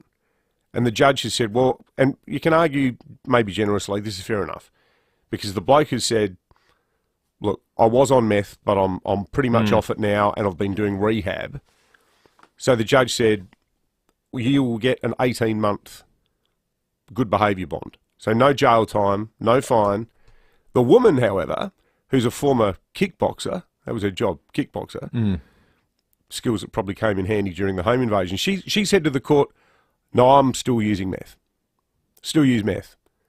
Judge said, well, that's a pity. You probably shouldn't, but I'll give you an 18-month good behaviour bond too. So she's admitted in the court that she's on meth. She's made no effort to change her behaviour, and the judge said, all right, 18-month good behaviour bond. It's no fine, no nothing. Now, I mentioned this the other day. I, through another administrative error on my part, I re-registered the wrong bloody car again. And I only found out when I drove down the southeastern freeway through those cameras. And a month ago, I opened the mail and there's a fine there for $1,430. Wasn't speeding, wasn't on drugs, wasn't doing anything stupid in the car. I was taking the damn kids to Monardo Zoo. And that's my fine for an accident. And you feel like you're part of the system where it's almost like our tax dollars are propping up the welfare-fueled, drug-fueled lives of the people who are on the front page of the paper every other day at the moment. I want our listeners to tell us whether they think this is a good idea on 8223 Texas and Automasters text line. Would it send a signal that the people on North Terrace that make decisions are taking this seriously if we stop saying meth-related offences, trafficking, use, whatever, sale? They're not covered by the controlled substances. Clearly the harm is greater than your garden variety drug. So why don't we make it a special category? If you're dealing in this specific stuff, it's on another level. Yeah, I agree. Is there any reason not to do that? Love to hear people's thoughts. 8223 or text us on the Automasters text line. But also, too, when it comes to parenting, I mean, I feel, too, like, the words on the front of the paper, let down. Well, let down by who? Is it us as a community, or is it these parents? And if it is these parents, surely the screws need to be put on them more, as opposed to just immediately saying, well, what's the department doing about it? All right, let's check traffic. We'll come back and we'll take some calls in just a moment. Thanks, Will. At Montague, we've got a tree across Montague Road near the fire station. At McGill Road, plates are in use on Penfold Road and McGill Road, following a burst water main. It's at a 40 case. Parracombe, you find Gorge Road is closed between Corkscrew Road and Torrensville Road for a rock slide. While at Findon, we've got bitumen works continuing today, Crittenden Road near Broadford Courts. Cameras, Grenfell Road, Redwood Park, and Haynes Road at Teachery Gully. The King Art of Living sale is on now. Save on selected Australian designed award-winning furniture. Sale on now. Visit the King Keswick showroom today. Adelaide's most accurate traffic on 5AA. At Harvey Norman, get 60 months interest-free, no deposit finance from Latitude and receive a bonus gift card up to $1,000. Shop furniture, bedding, computers and technology, TVs and entertainment and more. That's 60 months interest-free, no deposit, no interest from Latitude with 60 approximately equal monthly payments and receive a bonus gift card up to $1,000. Finance only available if you have or are approved for a participating Latitude credit card. Minimum finance amount $1,000. See T's and C's. Interest applies for non-compliance. Fees and product exclusions apply. Now at Harvey Norman. The Isuzu D-Max and 7-seat MUX are born to tow. With 3.5-tonne towing capacity, trailer sway control and a reversing camera as standard across the range. Hurry to your local Isuzu Ute dealer today. Foodland stores are local, independently owned supermarkets with over 90 stores across South Australia. They are indeed the mighty South Aussies. And Foodland are passionate about providing great food and all your favourite brands, along with some of the best supermarket experiences in the world. Foodland are passionate about providing their customers with fresh local produce and a full range of groceries with personalised service. With competitive prices, great value lives at Foodland. So don't forget to check your letterbox every week for their catalogue filled with hundreds of great specials, or even sign up online to receive it straight to your inbox. When fresh really counts, great food lives at Foodland, the mighty South Aussies. There's no blueprints to your new custom-built Beechwood home. Well, not yet anyway. But together with Beechwood, it won't take long to turn your ideas into sketches, then drawings, and finally a home you can live a beautiful life in. That's the really exciting thing about building with Beechwood Homes. They'll build the home you want. So collect your thoughts, your ideas, your Pinterest boards, whatever, and let's talk. Because life's good. It's even better in a Beechwood home. A train travelling at 100 kilometres per hour needs the length of 2 football ovals to stop. Trains can't stop quickly. You can. Stand back, look up, stay rail safe. A message from the Government of South Australia. Have you got your ticket in the Hospital Research Foundation Home Lottery? It could be your ticket to live mortgage-free by the beach in the $3 million grand prize at Somerton Park. The fully furnished and professionally styled Scott Salisbury home is what dreams are made of, and it could all be yours. Plus, it comes with $250,000 cash. Support South Australia's healthcare heroes and get your tickets today. homelottery.com.au. Licence M14227. Summer's coming and Beaumont's great outdoor range has just arrived. We're stocked up with pool tiles and pavers, outdoor 20mm porcelain tiles, and our inside-outside Microtech tile is perfect for a seamless alfresco area. Choose Beaumont's and be summer ready. Beaumont's. 9 News has the experience to break the news. Made in Adelaide for Adelaide. 9 News. For an interest rate that really pays, consider a Credit Union SA term deposit account. T's and C's apply. Breakfast on 5AA. David Penberthy and Will Goodings. 23 after 7. We'll talk sport in a moment. Ash Barty's new venture is not what everyone had predicted. They were talking about it on the sports show with Rowie and Timmy G last night. We'll jump into that conversation in a second. Charles has called into the program. Morning, Charles. Good day, boys. How you doing? Good, mate. Good, thanks, Charles. I'm very well. Just I was listening to you about this meth situation, and it is an evil drug. There's no doubt about it. I have dabbled in it. You've taken it? Yeah. Maybe 9 years ago, and I found myself awake for a week, and I woke up in the parkland under a tree. Anyway, and I thought to myself, what the hell am I doing? And I stopped, and I haven't since, and never will. But so you're awake for a week, and then you found yourself in the parklands under a tree, mate. Yeah, well, I was partying, in city, of course, and then it ended up like a huge bender. And so what, you're able just to walk away from it though, Charles? I did, yes. Yeah. And I think it's the worst drug to hit the world. Well, crack by what I could hear was pretty bad. But yeah, it's certainly up there, Charles. Thank you. Appreciate that. It's a cautionary tale. Yeah, definitely. Let's go to Morpeth Vale. Noel, good morning. How you going? Good, thanks, Noel. Yeah, just a couple of things. I'm sick to death of hearing about, like, how people carry on about marijuana leads to heavier drugs, right?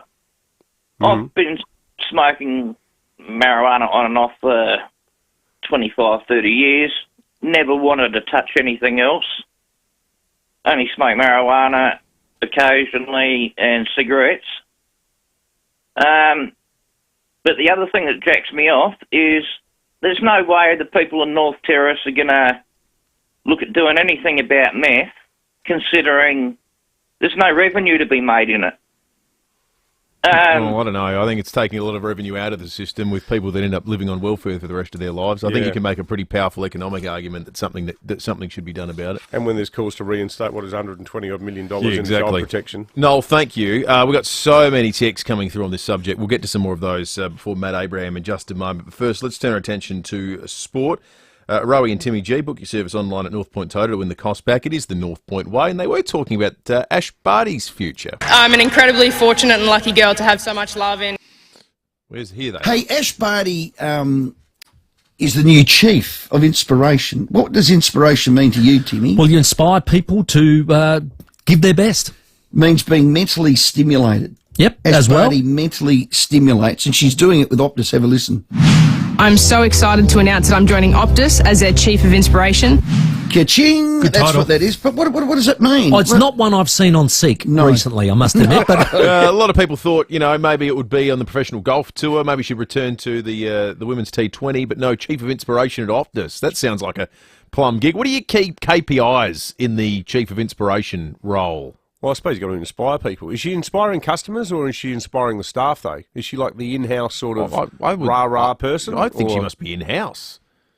I reckon if you're Ash Barty and you've spent all your youth getting up crack of dawn and practising hard and playing hard and had injuries and all of that, Optus private company. It's not like she's earning stacks of dough from the taxpayer. But I just like the idea that there's some manager somewhere that's going, Ash, now we just need to talk about your performance.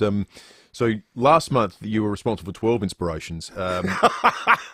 This month 7. Is there something we need to talk about? Is there some issue at home maybe? Just not feeling it. Yeah. What a great gig. Good on her. She's a legend. I reckon she's good on her. inspired a lot of people. More from the sports show tonight. Book your service online at North Point Total to win the cost back. It is the North Point way. For over 38 years, Steinborner has been well worth the trip. With over 400 used cars to choose from, you're sure to find the car you're looking for. You won't find a better range of cars covering the entire region from Gawler to the Barossa Valley and Clare. And don't forget, you can always click through the collection of vehicles online at steinborner.com.au. Great local deals on great local cars from your locals. Steinborner Automotive. Still well worth the trip or well worth the click. Even the greatest icons could do with an update.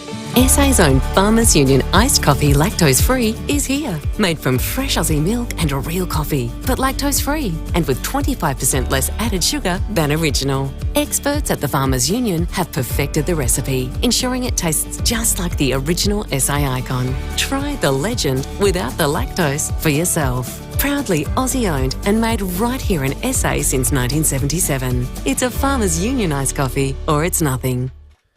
Now, we'll hear something every South Australian already knows, but it's a timely reminder.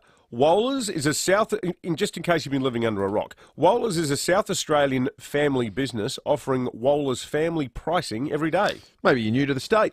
Yeah. Maybe we'll give you a little bit of coverage. That's right. They have Australia's largest furniture galleries, meaning they have incredible buying power. I'm a member, and I only noticed yesterday that the latest Wohlers catalogue had come through. I was looking at it, sensational as always.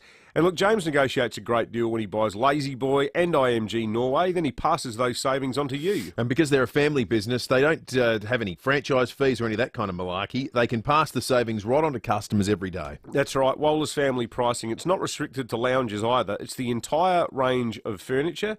Timbers, beds, mattresses, outdoor furniture, i.e. barrel tables, everything. So take advantage of Wohlers family pricing like we do and get the best price every day. That's right. Go and see James Wohlers and the team at Mount Barker, Richmond, Tanunda, and excitingly enough, Victor Harbour, opening early 2023.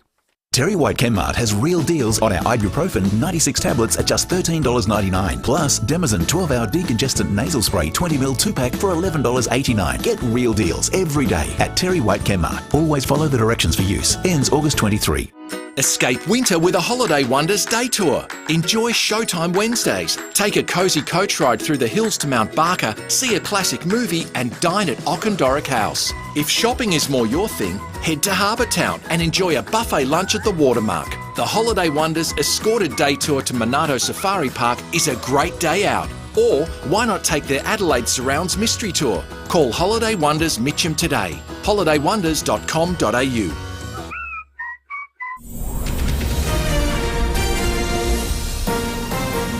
This is Adelaide's 5AA. Showers and 16 today with the 7:30 news. I'm Mel Usher. Looking for the perfect winter exercise? Physio Extra offers clinical Pilates at 6 locations. physioextra.com. Police are looking for the driver of a car that crashed in the city early this morning. Patrols were called to Pulteney Street near the intersection with Halifax Street just after 4:30. Senior Constable Dave Mewers told David and Will a car had lost control and crashed into a light pole. When we arrived, we noticed that the front airbags had been deployed, but no one was nearby or in the locked car. A search of the area failed to find anyone. Investigations are ongoing. An Adelaide first when it comes to medicinal cannabis. Kerry Turner reports. Our first dedicated clinic to prescribe medicinal cannabis has opened in the southern suburbs. It's located inside the pharmacy at the Pasadena Shopping Centre. Before any prescription, a GP referral, eligibility test and health summary will be required. Medicinal cannabis has been back in the news following the death of Olivia Newton-John, who was an advocate as she battled cancer. It can also be used to treat patients with MS and epilepsy. The state's container deposit scheme is going to be modernised. It'll be the first major overhaul since it began in the 1970s. Environment Minister Susan Close wants it to be as easy as possible to cash in those bottles and cans. We're going to have systems so that you can get the money put straight into your bank account instead of handling cash, being able to donate to charity if you want to, and look at having reverse vending machines so you can put your cans and bottles straight into a supermarket machine and get the cash into your bank account. Safety issues on the down track of the freeway are on the state government's agenda. Transport Minister Tom Koutsantonis will chair an industry roundtable next week. It's part of a review following last month's runaway truck and will cover a range of issues like safety ramps, signage and cameras. Well, the Governor-General insists it wasn't his job to make Scott Morrison's portfolio grab public. David Hurley has released a statement saying he did everything by the book.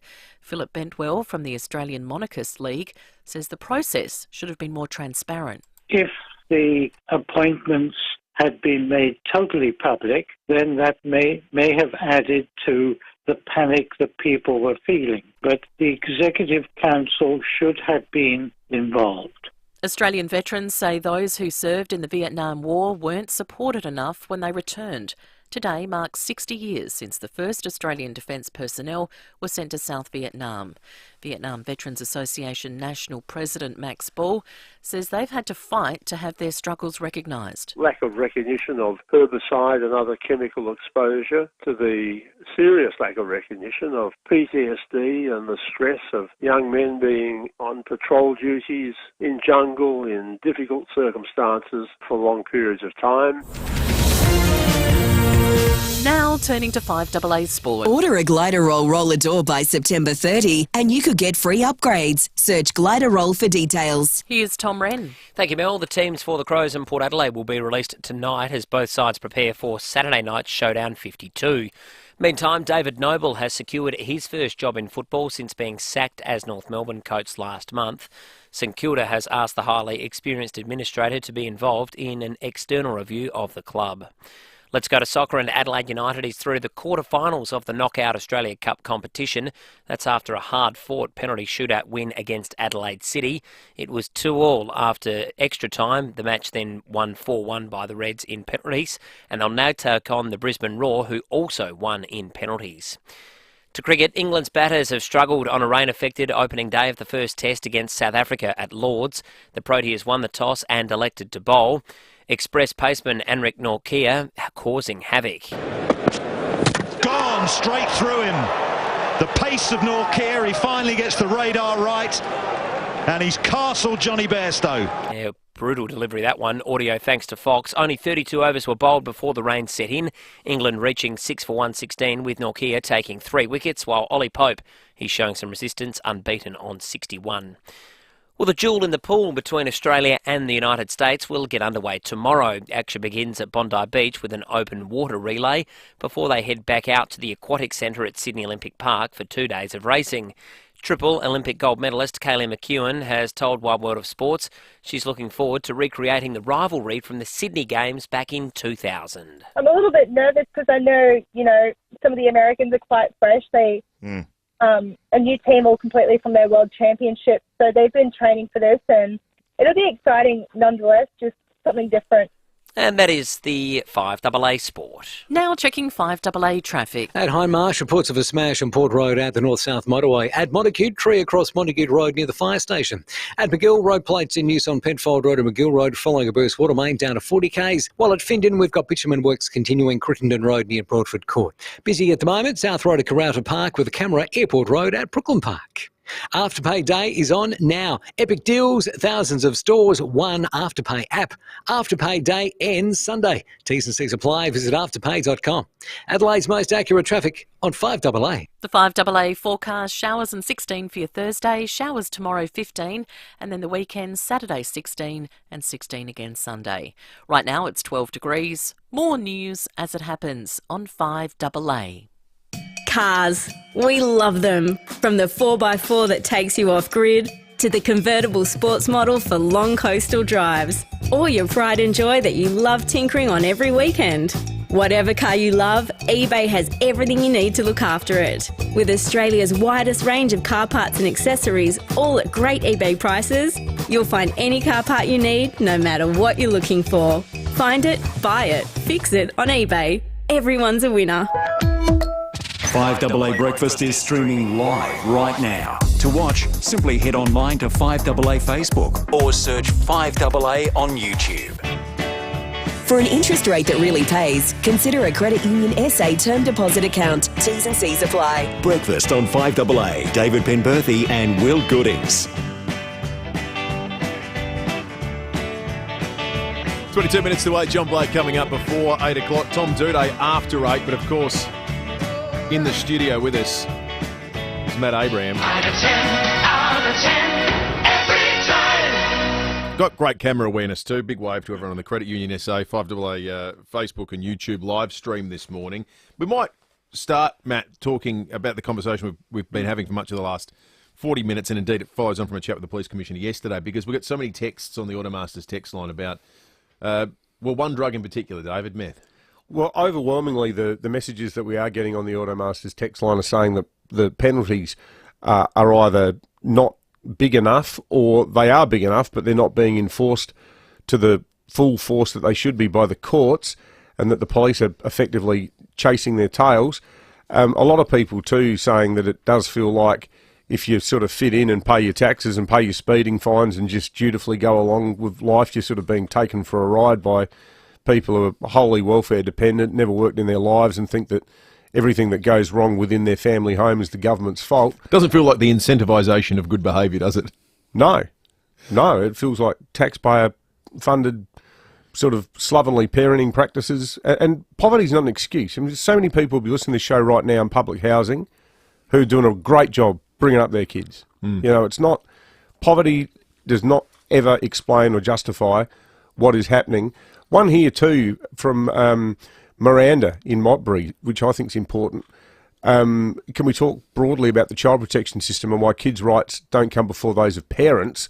Why do we have a broken adoption and foster care system, and people like this are able to hold on to their rights to be parents forever? I think it's a very important point that Miranda makes. Yeah, we'll get some Matt Abraham's thoughts thanks to your local Mitre 10. Friendly service, expert advice, quality brands at great prices. That's mighty helpful, Mitre 10. Morning, Matt. Morning, Will. Good morning, David. So, Matt, it feels like we're on a bit of a loop in this state with this story. I mean, you think back to the Justice Nyland report that was brought down under Jay Weatherill. He was the minister himself for child protection for a long time.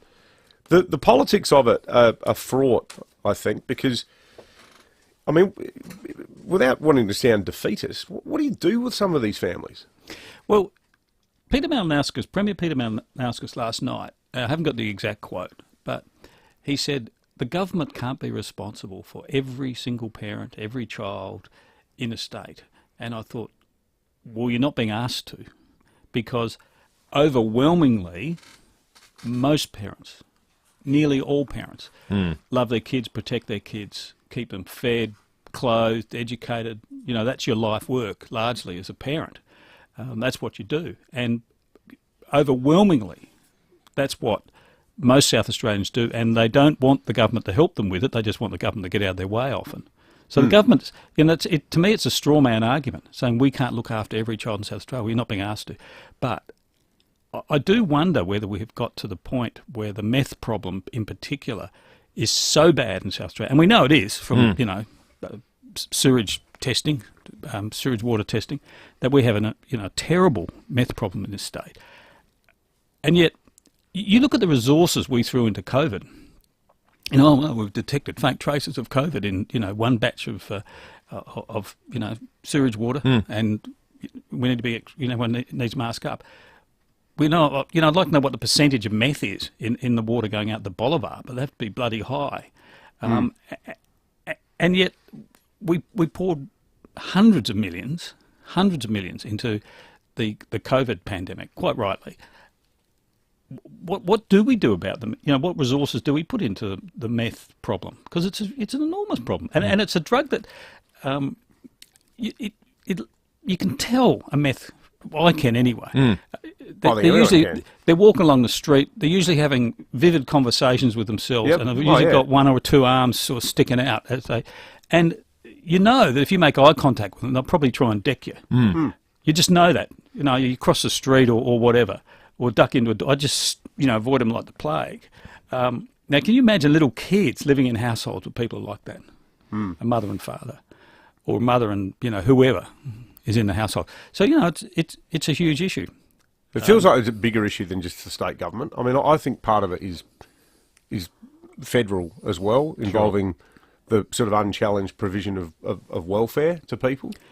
You know, when it's clear that they're living life the wrong way, but the whole thing's sort of uncritically subsidised by everybody else. It's like there's nothing that seems to be the circuit breaker, other than the many kids who are born into bad environments who realise they've got to get out of there. And there's plenty of kids who've come from backgrounds that have been really tough and gone, I've got to be the first person to break that link, to break the intergenerational link. I think the problem, though, for the Commonwealth Government and state governments is if you pull that support out of families, the people you really hurt are the children in those families who are being hurt anyway, but you hurt them more.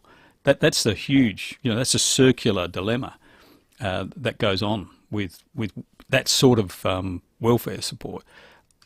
I'd be interested to know, you know, we once again, coming back to COVID, we're still publishing a sort of a COVID scoreboard. Oh, you know, 12 deaths, you know, big deal. Let's move on.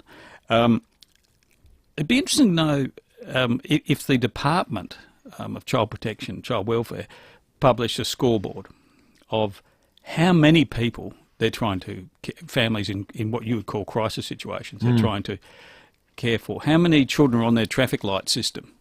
How many children can't go anywhere but back to the drop-kick parent? And the department knows that they're making a choice there between resources and putting the child at risk. There's no transparency around the figures, is there? We don't know the scale of it. You don't really. Now, as you were saying off air, Will, we don't know if there's 100 cases or hundreds. Well, I think it's hundreds. I think it's multiple hundreds of cases. Is it just too much for the department? And we know with public housing that the priority for public housing doesn't really go to people who sort of need it because of their financial situation. It tends, once again, often now, to go to, I hate using the term drop kicks, but I will in this term, people who I think the vast majority of the population would say don't deserve it. But, and then you see people who do deserve it sleeping in cars and all that sort of stuff. Yeah. So, we know there's a big waiting list there. And some people are never going to get accommodation, and they need it.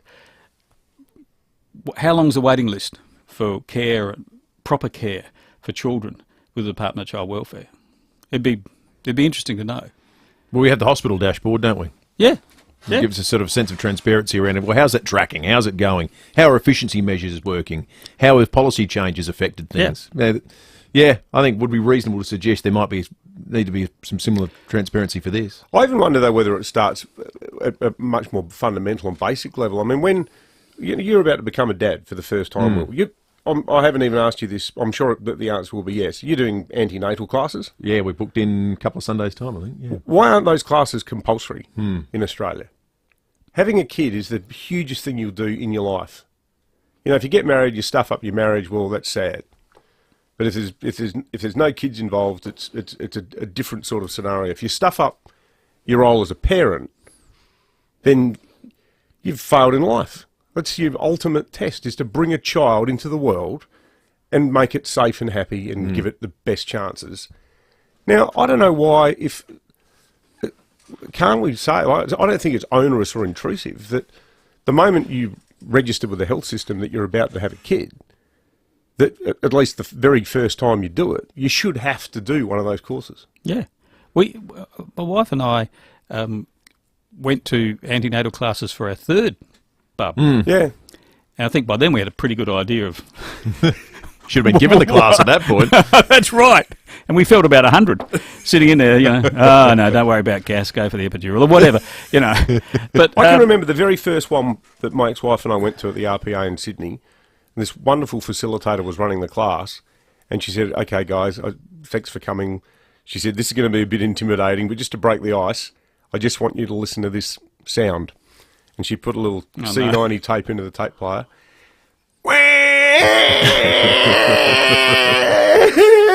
And it went on for 2 minutes, and we're all sitting there, and we've got the white stickers with Dave, the foamed cup of crappy international roast coffee, and people are fidgeting, looking around the room and cracking jokes and saying things like, oh, can we get the grandparents over to look after this? I just can't get the baby down.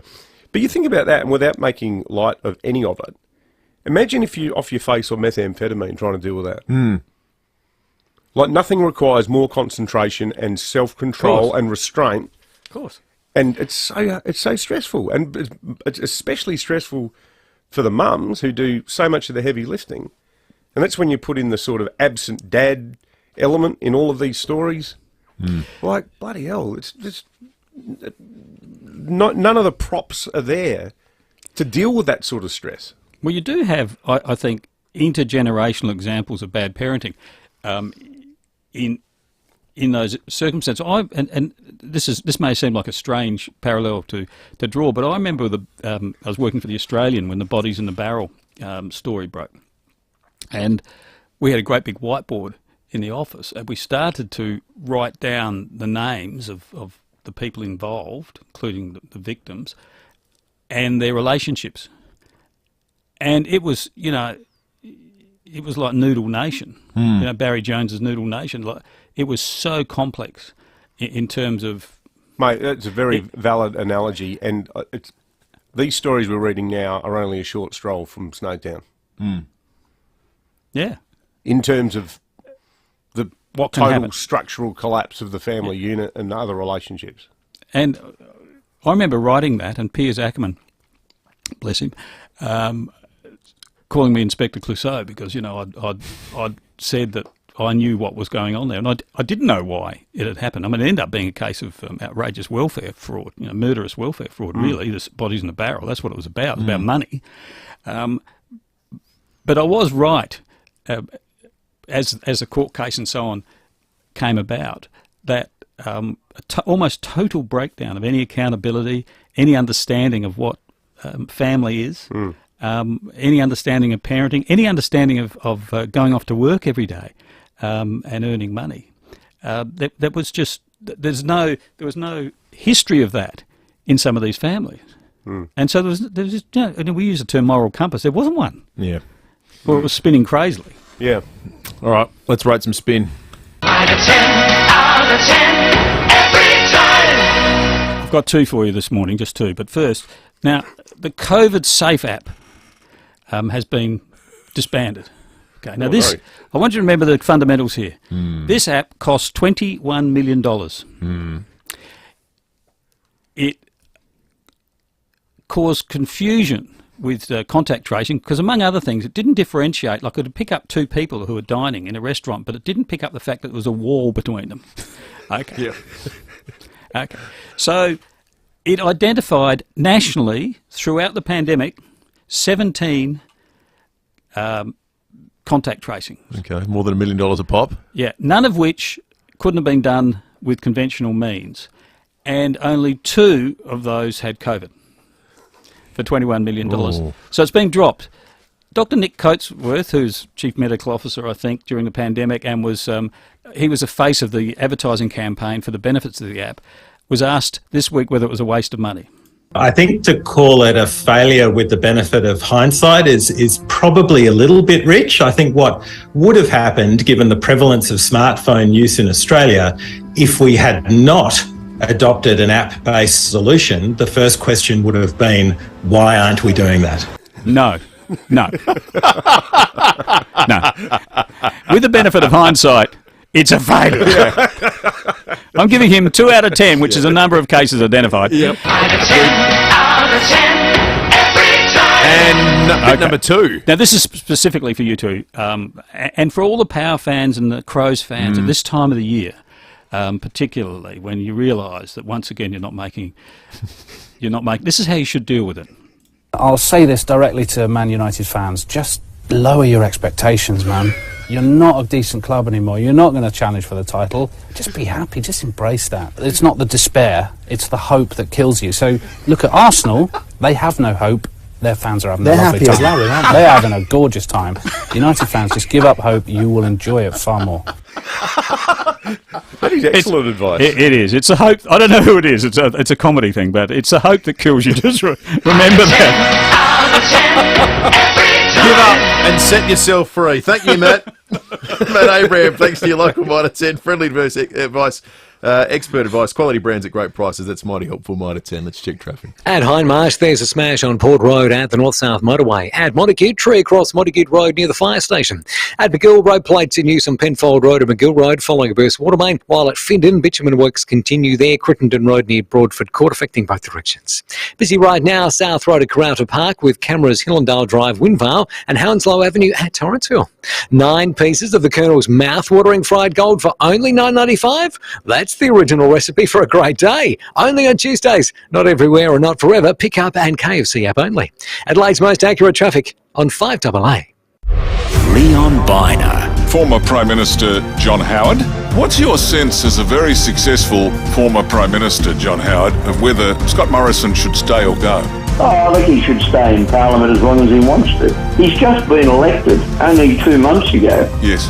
Scott should stay there. 9 till 12 weekdays. The idea that he ought to retire immediately because of this current issue is ridiculous. as SA as Leon Biner, as SA as AA. Hello, I'm Lynn Andrews. For over 50 years, we have specialised in commercial and residential property management. But above all, we specialise in people, helping to make life easy for property investors and the tenants of their properties. Everyone is treated with integrity and respect. That's the Lynn Andrews way. For commercial and residential property management, we are here to help. Visit lynandrews.com.au. Have you got your ticket in the Hospital Research Foundation Home Lottery?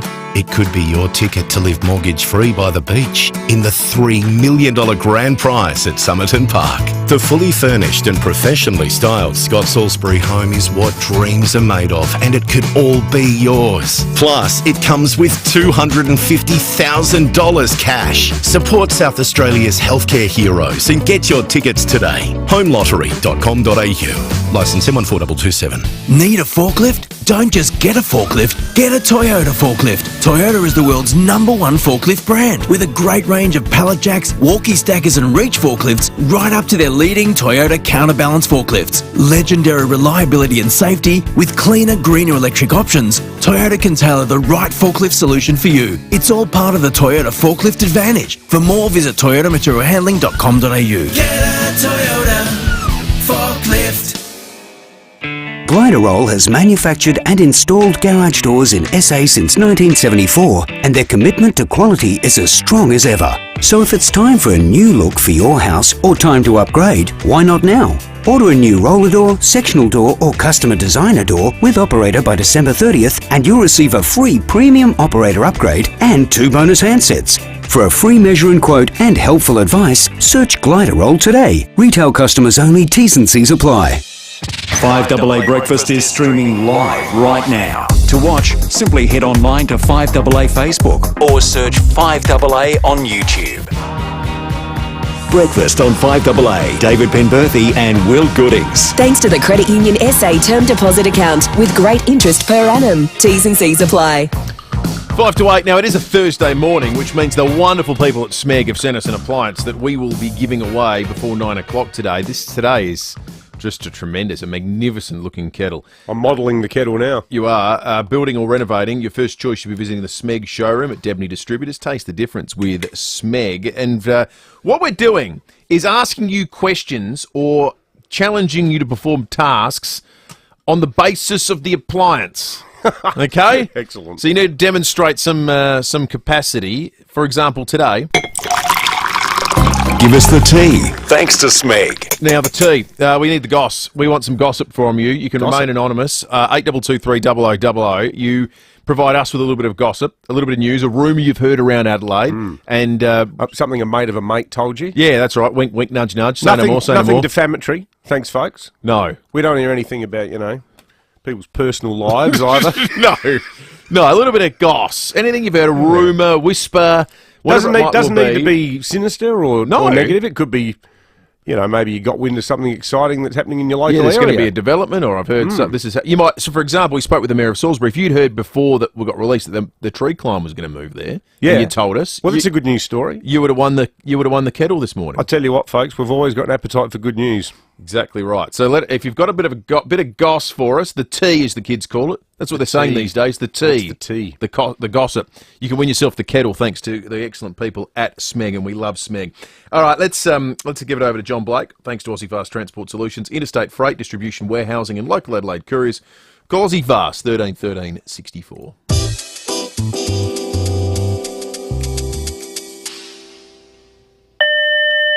Yes, Steph. Good morning, Premier. Tom Coutson-Tonus has dropped in to see you. Yeah, tell him I've taken over his portfolios. Oh! Very funny, Premier Pete. Okay, send him in. You can go in. Thank you, Stephanie. Come in, Tom.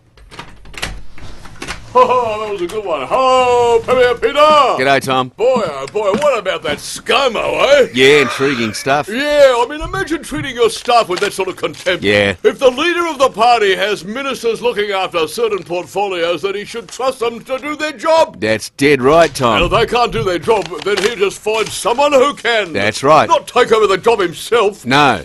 So The blowout in the Torrance to Darlington South Road project was pretty unavoidable, really, wasn't it? You think it was? Well, I'm just saying.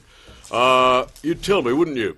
Tell you what, Tom. If you took over the what? Well, if you swore yourself in as my You mean do a ScoMo on you, Tom? You'd tell me, wouldn't you? Of course I would. Okay. Eventually. What do you mean? Well, how do you know I haven't already? Have you? No. Oh, that's a relief. But how would you know? I wouldn't. No, I could have done it already. Oh, have you? No. Thank goodness. But it works well to keep people on their toes, Tom. Oh, so have you done it? I could have. But have you? No. Well, that's a relief. I have to go, Premier. Stay on your toes, Tom. Yeah. You sure you haven't, No. Oh, good. Not yet. Oh, what? More from John Blake coming up after 8:30 when we go behind closed doors. 5AA News on the way, breaking at 8. Tom Doodey and your chance to win this excellent Smeg kettle.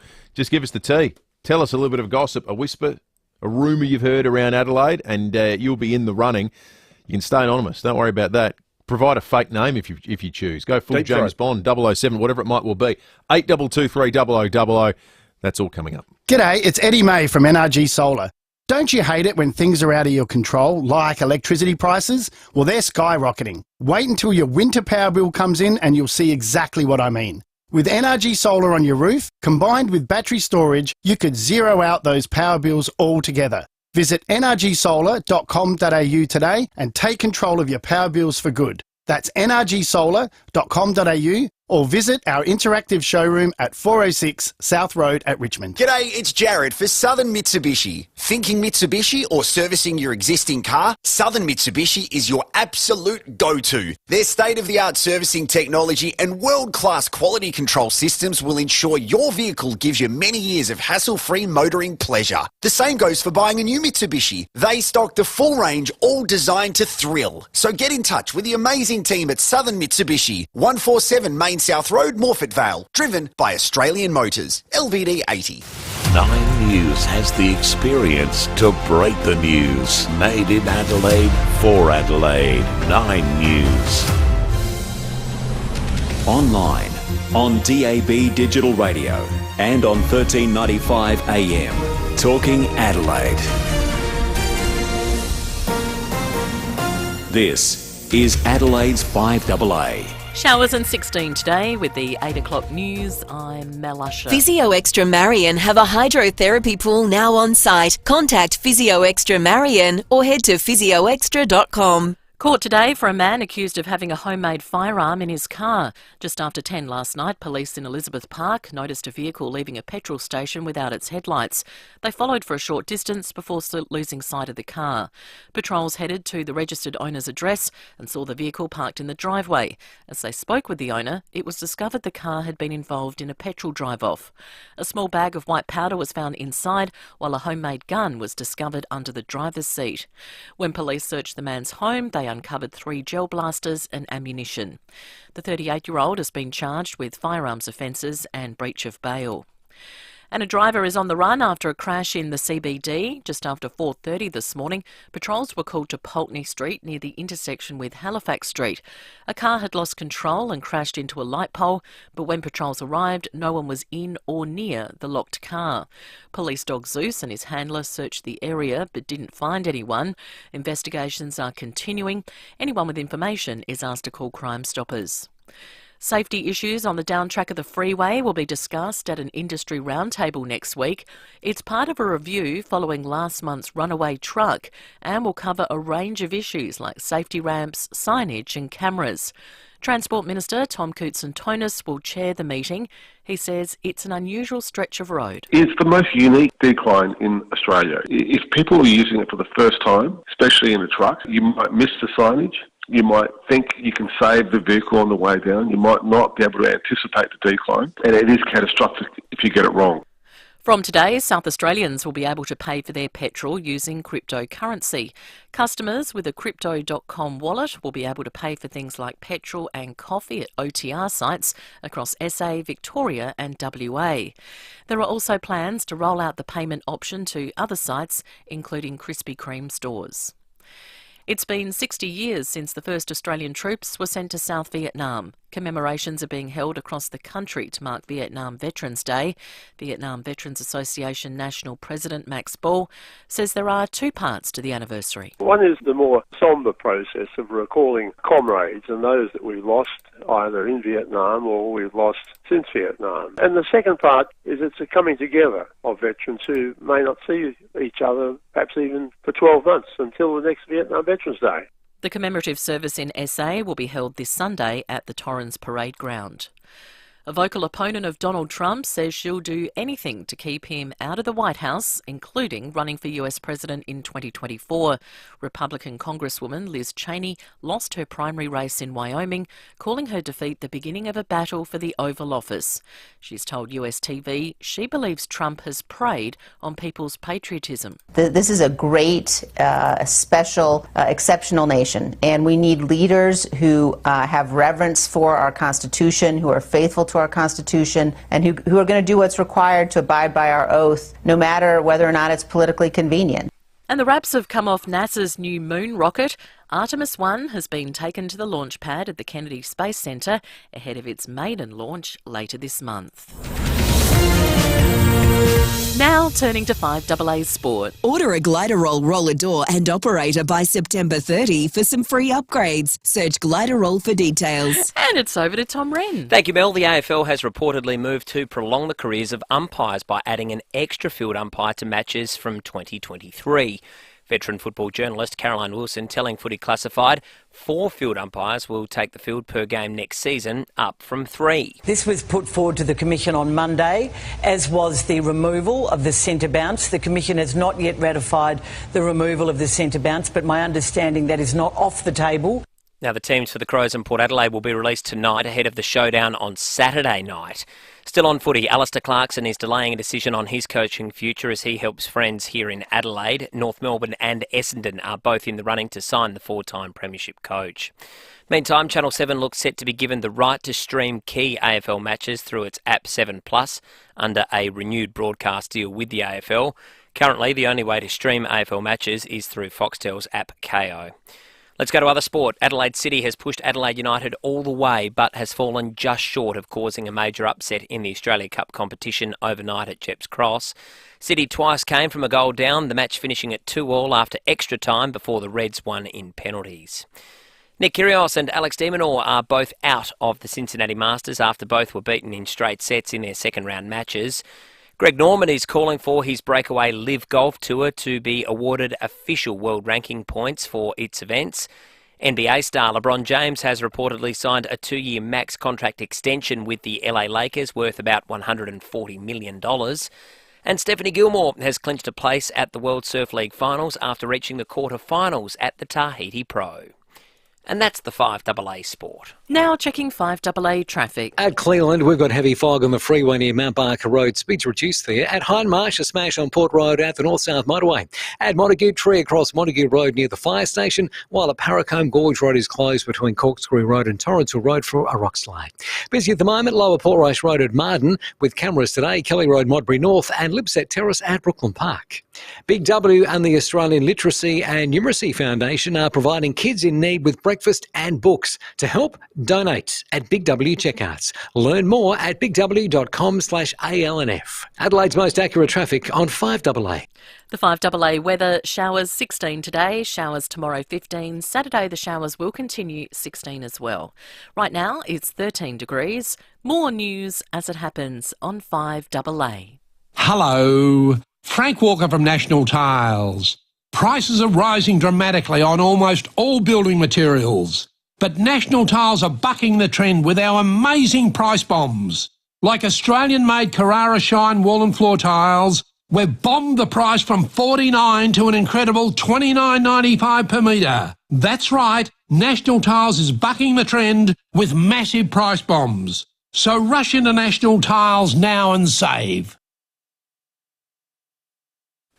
Now, when you want to cook up a seafood storm, do what I do. Go straight to the people that process it and distribute it. Samtas Seafoods. I love going into Samtas. They're factory direct, open 7 days. Well, where else can you get 4 kilos of premium seafood for just $60? It's incredible value, great quality, snap frozen kilo packs of your favourites at Samtas.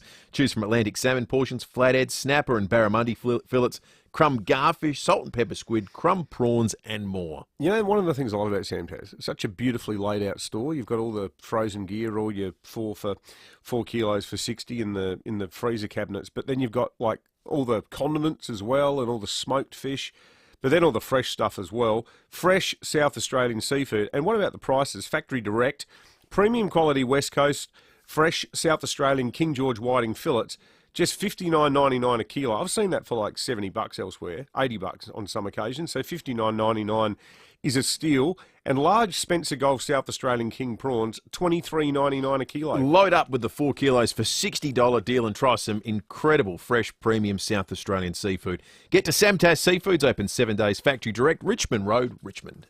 What is small business? It's people you know, things you need. Small business supports workers, suppliers and families right across South Australia. So go on, go out and support small business. A message from the Government of South Australia. Breakfast on 5AA. David Penberthy and Will Goodings. Thanks to the Credit Union SA term deposit account with great interest per annum. T's and C's apply. 9 minutes after 8, breaking at 8 coming up in just a moment. Tom Duday not too far away. We're also giving away a Smeg kettle before 9 o'clock today. Give us the tea. Thanks to Smeg. We need some gossip, a rumour, or something you've heard on the grapevine for the Smeg kettle this morning. We've got an entry from the Automasters text line. One here from Daisy. I'll tell you what, this is going to be big if it's true. Daisy says she's heard that the entire Adelaide Zoo is going to be moved to Monarto and that the Crows' new headquarters are going to be at the zoo site. Well, that'd be an announcement and a half, wouldn't it? Now I'm calling did on that one. Let's wait and see. I don't know what Daisy's source is, but I mean, crazier things have happened. Can the Crows fit Wollongong and Fernie under the salary cap, though? That's the question. They're expensive. Well, maybe Ravi the Red Panda, he had the... Ravi's nimble. He had the intelligence, and he knew, well, we're not going to be here for much longer anyway. I might just start heading up the hill towards Murray Bridge. He would have some utility. There's no doubt about that. Not sure about the other ones. 82230000. Give us a rumour, and you're in the running to win the kettle before 9 o'clock this morning. It's time for Breaking 8. Well, the Leader of the Opposition, David Spears, is well and truly back at work, head down, nose to the grindstone. And this is a Breaking at 8 that's come via our great friend Matt Abraham, who was just with us.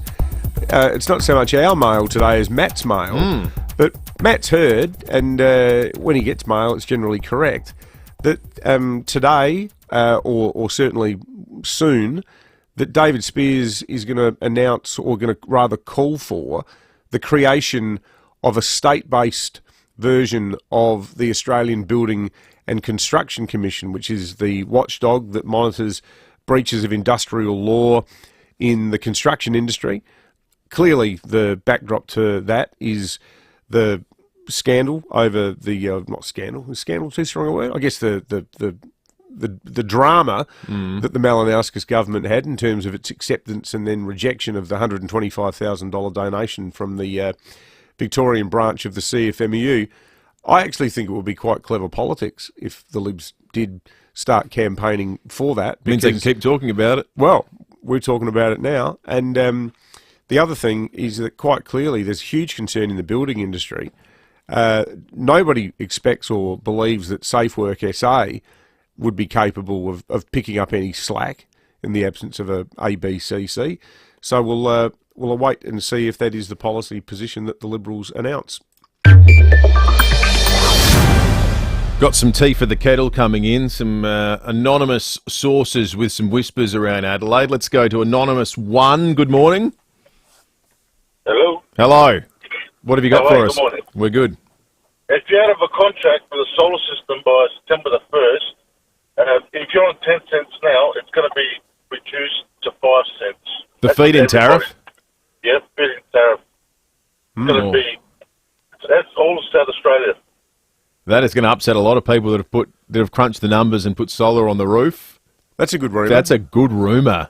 We should pass that on to Leon, because if anyone can stand that one up, it's Leon Biner. Thank you, Anonymous 1. Let's go to Anonymous 2. Good morning. Good morning, guys. What have you got for us? Got two rumours about AFL. Lachlan Scholl, Carlton have gone cold on him because the original rumour was that Carlton wanted Scholl. Yes. And the other rumour was one of the AFL clubs, can't say who, but they're in the bottom 25% of the table. It's rumoured they've been injecting Milo to get in performance enhancement, because if you give Milo to kids, the nutrients are supposed to help them get through the day and give them energy. Well, as they say, Anonymous, it's marvellous what a difference Milo makes. Thank you, Anonymous 2. 822, this is fun. 822-300-000 is the number. You can text us on the Automasters text line and you can stay anonymous, and you can win yourself a kettle for the great people at SMEG. Building or renovating, your first choice should be visiting the SMEG showroom at Debney Distributors. Taste the difference with SMEG. All right, let's check traffic. Tom Duday coming up in just a moment. Thanks, Will. Cleveland, we've got heavy fog on the freeway near Mount Barker Road. Speeds are reduced. At Hindmarsh, a smash on Port Road out the North-South Motorway. Montague, look out for tree across Montague Road near the fire station, while at Paracombe, Gorge Road is closed between Corkscrew Road and Torrential Road for a rock slide. Busy right now, Lower Portrush Road at Marden, with a camera at London Road at Mile End South. Good news, if you lived in the UK between 1980 and 1996, you're now okay to donate with Australian Red Cross Lifeblood. Search Give Blood today. Adelaide's most accurate traffic on 5AA. Tim Ginniver now joins Stephen Rowe every afternoon for the new look 5AA Sports Show. Brodie Smith in the studio. What's inspired you in your life? It's been a topic of conversation today. One thing that's always motivated me and inspired me to become an AFL footballer has been my grandparents. So they were massive. Well, Nan's still here. She's a massive Crow supporter. Rowie and Timmy G. Nan loves coming to every game and she gets on the Facebook and comments and looks after me if anyone's bagging me. So 4 p.m. weekdays on 5AA. It's been 18 years since the Wallabies played in Adelaide, but they are back. Watch them take on the world champion Springboks on August 27 in an epic doubleheader. Buy your tickets now at wallabies.rugby. Hey, it's Callum here. Looking for something small, medium or large? Edwardstown Mazda have most models in stock, ready to drive away. You can feel confident in the team at Edwardstown Mazda. It's gotta be edwardstownmazda.com.au, LNVD 207428. Hello, I'm Lynn Andrews. For over 50 years, we have specialised in commercial and residential property management. But above all, we specialise in people, helping to make life easy for property investors and the tenants of their properties. Everyone is treated with integrity and respect. That's the Lynn Andrews way. For commercial and residential property management, we are here to help.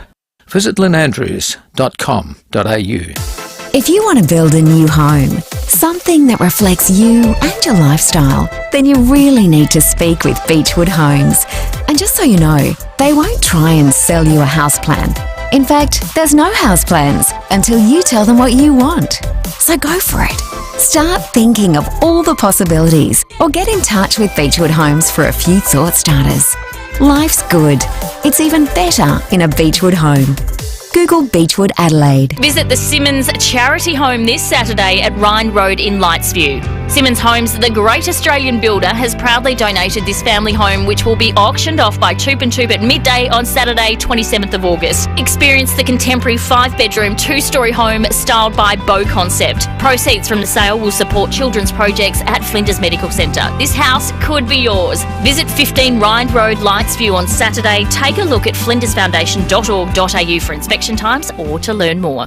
For over 38 years, Steinborner has been well worth the trip. With over 400 used cars to choose from, you're sure to find the car you're looking for. Steinborner is your first choice for new Hyundai and Mitsubishi in the Barossa, and your first choice for Ford in Clare. And don't forget, you can always click through the collection of vehicles online at steinborner.com.au. Great local deals on great local cars from your locals. Steinborner Automotive. Still well worth the trip, or well worth the click. 9 News has the experience to break the news. Made in Adelaide, for Adelaide. 9 News. For an interest rate that really pays, consider a Credit Union SA term deposit account. T's and C's apply. Breakfast on 5AA. David Penberthy and Will Goodings. 17 minutes after 8. I'm the dude. So that's what you call me, you know? That or his dudeness or duder or, El Duderino if you're not into the whole brevity thing. Thanks to Leader Computers, Australia's largest Australian-owned PC manufacturer based right here in Adelaide, the hitman, the enforcer, Tom Duday, live in the 5AA I was wondering Breakfast which angle Studio. you were going to take. Well, I like this new angle you're carving out for yourself. There needs to be someone who sets a physical tone out there, and you're the man. Yeah, look,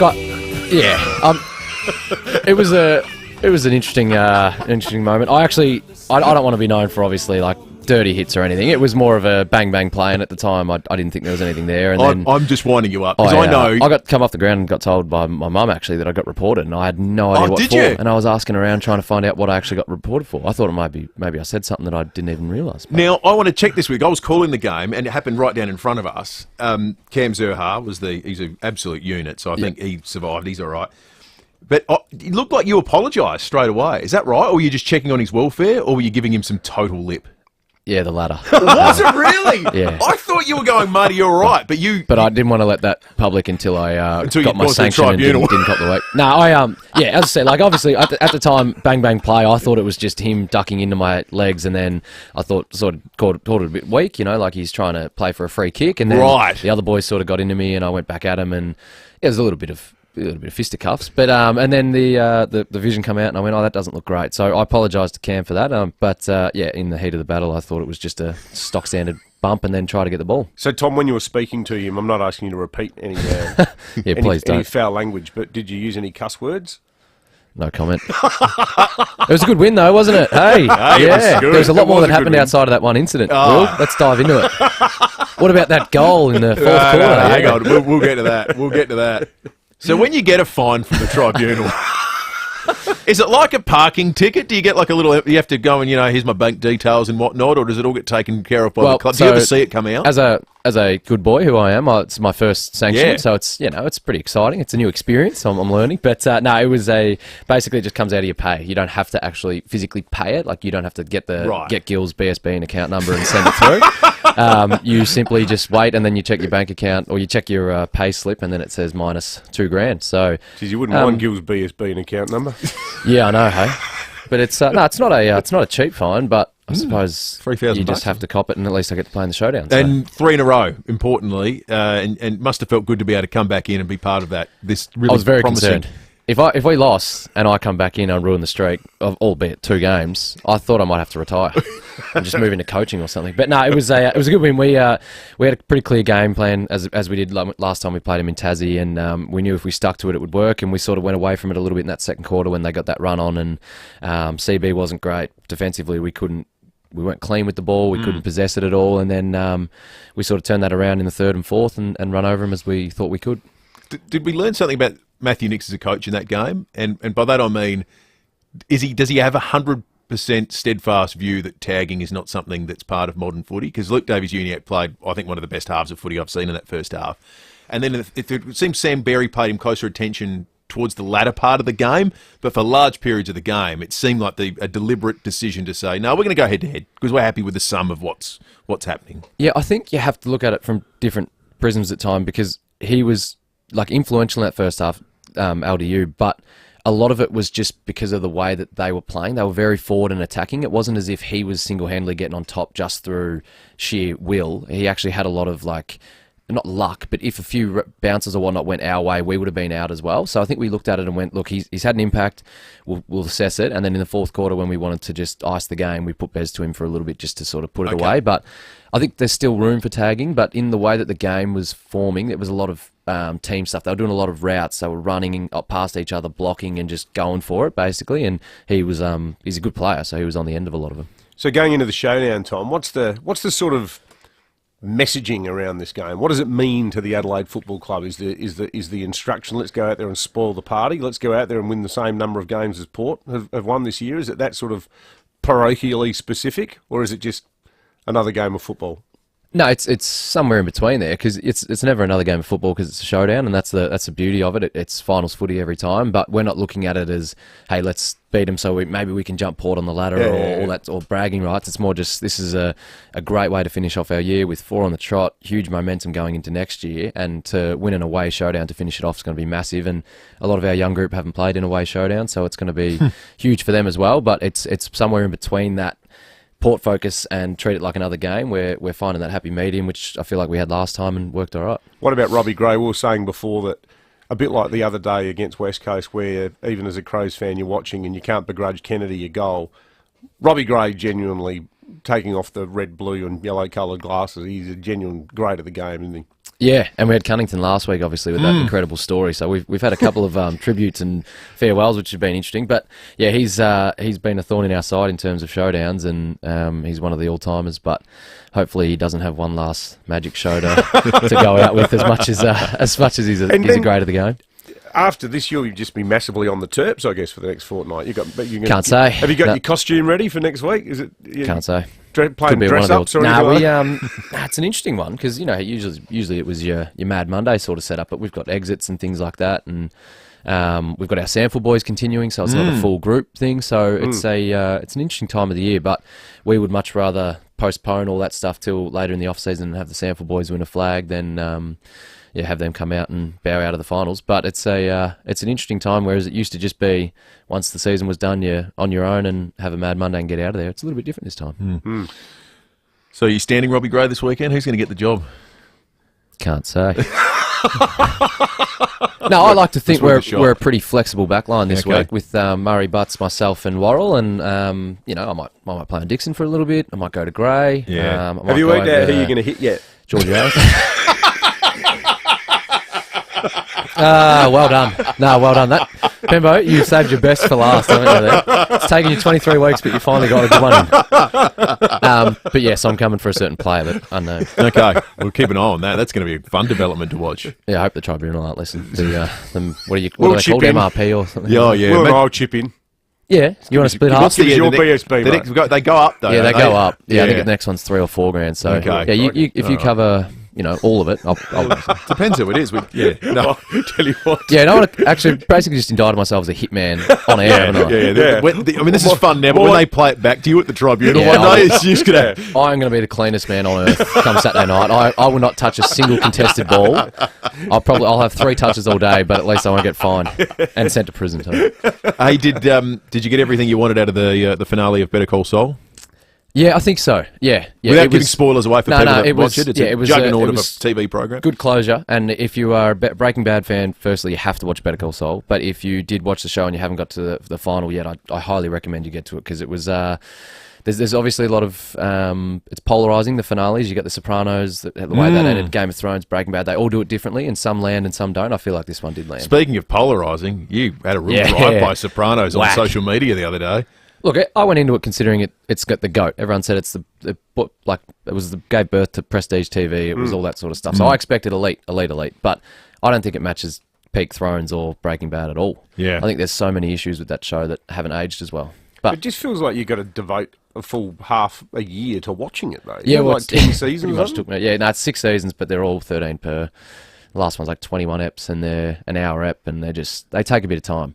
But I just think like the 70s, like Godfather and Goodfellas and all those Italian crime, they all stand up so well now that Sopranos doesn't. It's a bit like that realm of thing that it was groundbreaking at the time, and if you saw it in the order in which the things were released, it was probably, wow, how good's this? Well, this is TV being taken seriously. Yeah. But the things that have followed it up it's just improvements on that again. Yeah. So if you come in later, it doesn't quite necessarily hold up as well. Yeah, I wish I could go back in time and watch it when it came out. But unfortunately, I can't. No, you can't. And so I had to watch it in the current era, and it didn't stand up as well. No. And I had to defend myself on the Twitter sphere a little bit. But I love creating a bit of controversy. So. Yeah, I know. That's why I think my understanding is you went out of your way to cause an incident on the weekend to take the focus off of your Sopranos views. I believe so. Yeah.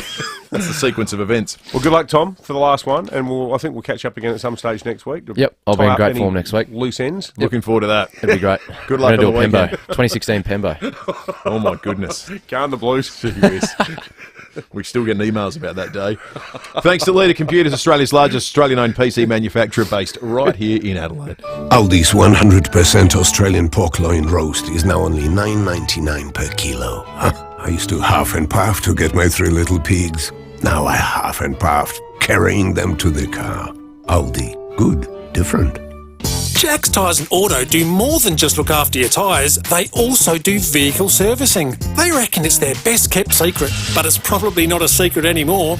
You see, your local Jack store has the expertise to offer a total peace of mind driving experience, because Jack's is a brand that offers value, trust and convenience. Combining the highest quality products and services, they measure their success by your satisfaction. Visit your local Jack's Tyres and Auto store today.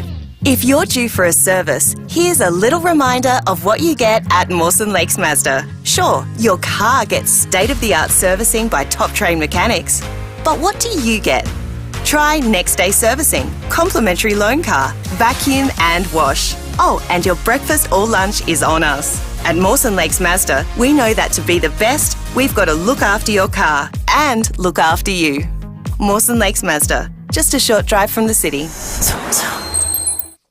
Now, over at the other hardware store, they do things a little differently. That's right, at your local Mitre 10, they're giving you the chance to win a Weber for Dad this Father's Day. Everyone loves a Weber. Take advantage of this Mighty Rewards member exclusive. Just spend $60 in-store and you'll go in the draw to win a Weber for Dad. You get one entry for every $60 you spend, which means it's the perfect time to get Dad's Father's Day gift sorted. And look, if you're not a Mighty Rewards member, well, frankly, there's no excuse not to be. Don't worry, it's free to join and you'll get a range of benefits just like this one. So the competition closes this Sunday, the 21st of August. So for great prices on the right products, especially for Father's Day, along with helpful advice, choose the other hardware store. That's Mighty Helpful Mitre 10. Oh, that's awful news, Jen. What? Jack said the builders hit rock when they were digging your foundations. Oh, that's fine. Really? Must be expensive, all that extra work. Not for us. We're with Rossdale. Their absolute fixed price contract guarantees no builder variations. So only we can change the price. Seriously? That's amazing. Yeah.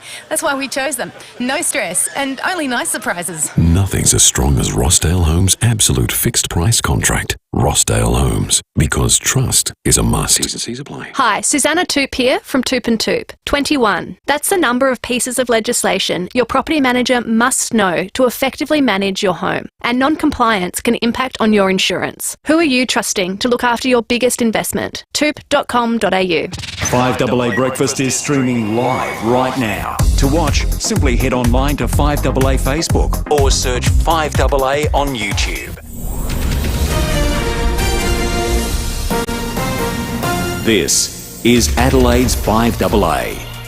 Showers and 16 today with the 8:30 news. I'm Mel Usher. Looking for the perfect winter exercise? Physio Extra offers clinical Pilates at 6 locations. PhysioExtra.com. An Elizabeth Park man has been charged with firearm offences. Kerry Turner reports. Just after 10 last night, police noticed a car leaving an Elizabeth Park petrol station without its headlights on. They followed it for a short distance before losing sight of it. Patrols headed to the registered owner's address and saw the vehicle parked in the driveway. They spoke with the owner before searching his car, where they allegedly discovered a small bag of white powder and a homemade firearm. A search of the home uncovered 3 gel blasters and ammunition.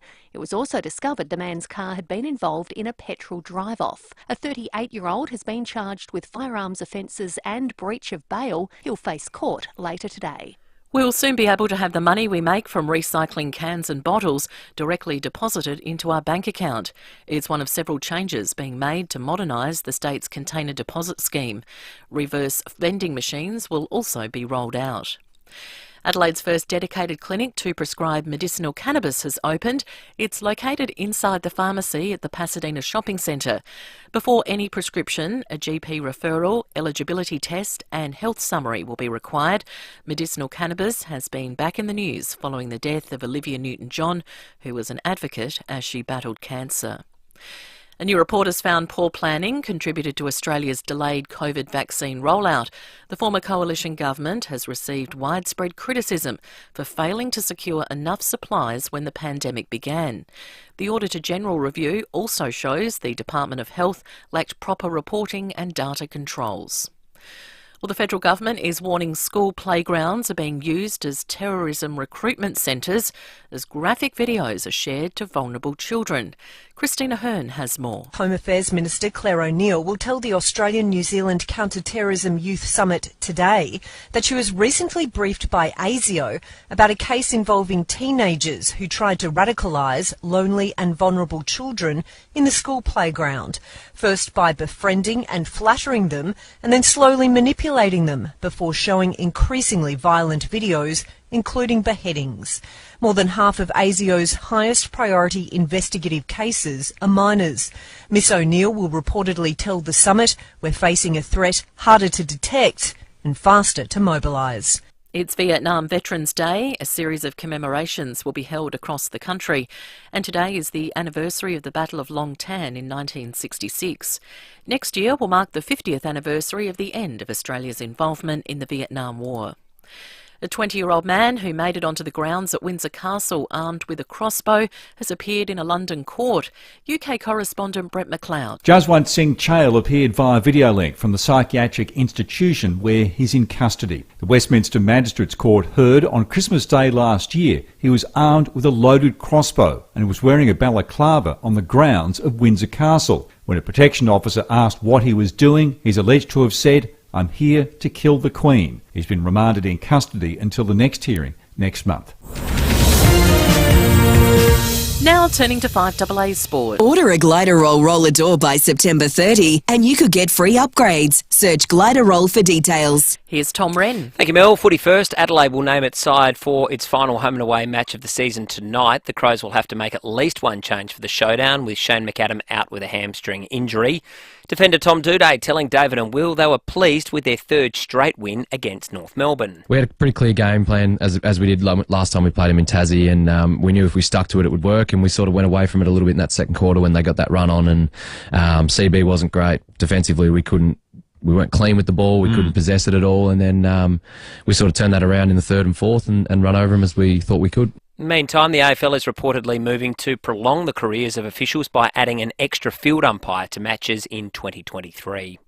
Well, Cricket Australia has confirmed Test series against India will now be the best of 5 and not best of 4 matches, as has previously been the case. They've also confirmed the Aussies will play against Afghanistan for the first time in a Test match, that to come in July in 2026. Meantime, England has reached 6 for 116 at stumps on a rain-affected day one of the opening Test against South Africa at Lords.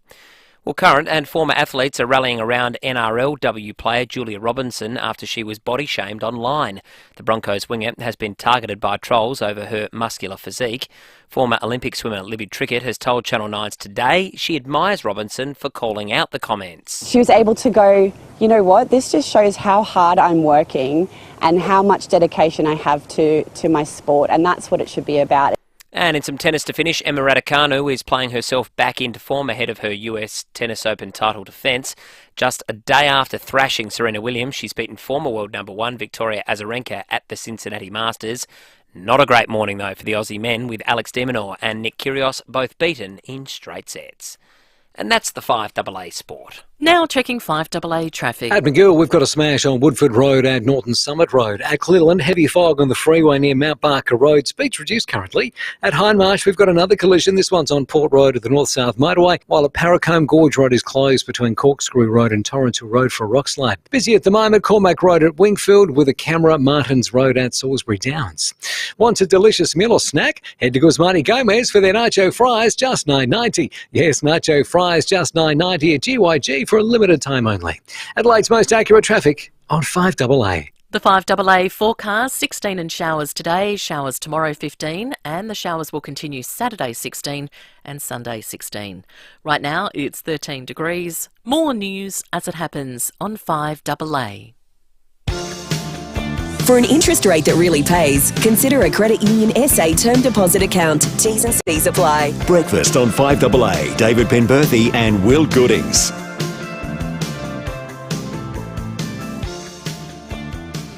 23 minutes to 9. Behind Closed Doors is coming up. We've also got a kettle to give away thanks to the great people at Smeg. Give us the tea. Thanks to Smeg. Holding it up here. You got it for the live stream for the Credit Union SA Facebook and YouTube live stream. The way Smeg designed things, just listen to this. Look at that. Oh, it's so Look at that pleasing. lid. The way the lid opens. It's very pleasing. What you need to do is give us the tea. So a bit of gossip. We've already had some cracking rumours come through. We've already had one of them that's been refuted quite strongly, but we'll do a rumour wrap up by 9 o'clock, and we will take some more entries in just a moment. 8223 000 if you want to be in the running to win the kettle too. Just need a rumour, a whisper, a little goss you've heard about around the town. Some actual verified bona fide news involves the first medical cannabis centre in South Australia. It's at the Pasadena Shops. And Stan Contos is the owner of the Star Discount Pharmacy where it's going to be. Stan, good morning to you. Good morning, David and Will. So, Stan, yeah, we're good, thanks, mate. Thanks for joining us. So, what's the legal status of medical cannabis? It hasn't actually been approved yet, has it? There's a scheme called the Special Access Scheme, where the TGA authorises certain patients to be able to have it. So a GP that's an authorised prescriber can actually write a prescription for a patient, and then they can have it dispensed at the pharmacy. Yeah, right, okay. Well, thanks for clearing that up. And presumably these are people suffering from, what, chronic pain, people in sort of, what, palliative care type situations? Is that sort of stuff? Yeah, it's all sorts of conditions. There's over 100 conditions that it's being used for, but the best way is that the TGA website has got some information about what sort of conditions the TGA has authorised doctors to prescribe it for, but there is no real, there's no real indication right now. It's still between the TGA and the authorised prescriber. So presumably people have been getting it already. Is that correct, Stan? You've been able to get it before the centre's been set up? And if so, how have people been able to get access to medical cannabis? I'm not sure. There may be some other doctors that have been prescribing it. There may be online doctors, but Ivy Med is the first dedicated clinic for that. Right. Do you think this will go a long way to sort of breaking down the stigma of this as an illegal drug as opposed to being something that's a serious medical treatment? Yeah, I mean the doctors, Dr. Chen and Dr. Lin, they've had relevant training in medicinal cannabis, and they collaborate and work with the GPs of the patient. So the patients go to their GPs and have a discussion whether that's the right thing, and then the GP will refer to Dr. Lin and Dr. Chen, and then it's between Dr. Chen, Dr. Lin, and the patient. And Stan, also just to clarify, my understanding is that the active chemical in cannabis is removed, like the thing that gets you stoned, is taken out of medicinal cannabis, so it's more of just a pain-relieving therapeutic drug. Is that correct? There's different formulations. Some formulations have just cannabinoids, obviously, which are, and some have some THC, which is tetrahydrocannabis, which causes the mental effects, where it's, drowsiness and so forth. So it depends what the condition is and what the doctor thinks is the right formulation, because the doctor will obviously titrate it and customise it to the patient. Then the doctor will talk to the TGA and get it approved. Interesting stuff. Stan Contos from the Star Discount Pharmacy at the excellent Pasadena Shops. That's where the medicinal cannabis centre is going to be. Thanks for joining us, Stan. Yeah, thank you as well. It's it's worth noting on the back of that interview that it lives in this nebulous space legally, where there were a lot of things there that Stan is controlled about what he could say, and you could hear it happening. For example, they're not allowed to say what specific ailments. You cannot be seen to be promoting it. So you can't say, hey, you've got a sore knee, come and see us. Where you would be, anyone else in Australia we spoke to about a medical treatment would be able to say that. They'd be able to say, I've got this new thing, it's called, Jefferinol, and it's good for knees. So the law still is they can't promote it. They can't promote it, which is it's living in this weird nowhere land at the moment. Yeah, as a private person, though, you can jump on the TGA website, check out your 100 conditions, and go, oh, hang on, it sounds like I'm eligible. Which seems stupid to me. It's sort of. I don't think I have an issue with it. No, I don't have an issue with it at all. If it's going to make people feel better, as long as they're not going to be out, like stoned and driving cars or something like that. Like if it doesn't turn people into, Cheech and Chong. No. Then bring it on. Yeah, I don't. Like, the doctors are prescribing this. It's not as though people are going, well, I chose between this and, chicken soup for my ailment. It's different from the situation now in the United States, though, where... Well, that's just legalised, yeah, generally speaking. Thailand, too, is an interesting one in Southeast Asia that's legalised it. And it's gone so far as to distributing plants to people because they want to crush the illegal trade. Very Thai way of dealing with the problem. They've said, now, guess what? Government's involved. You're all getting a plant.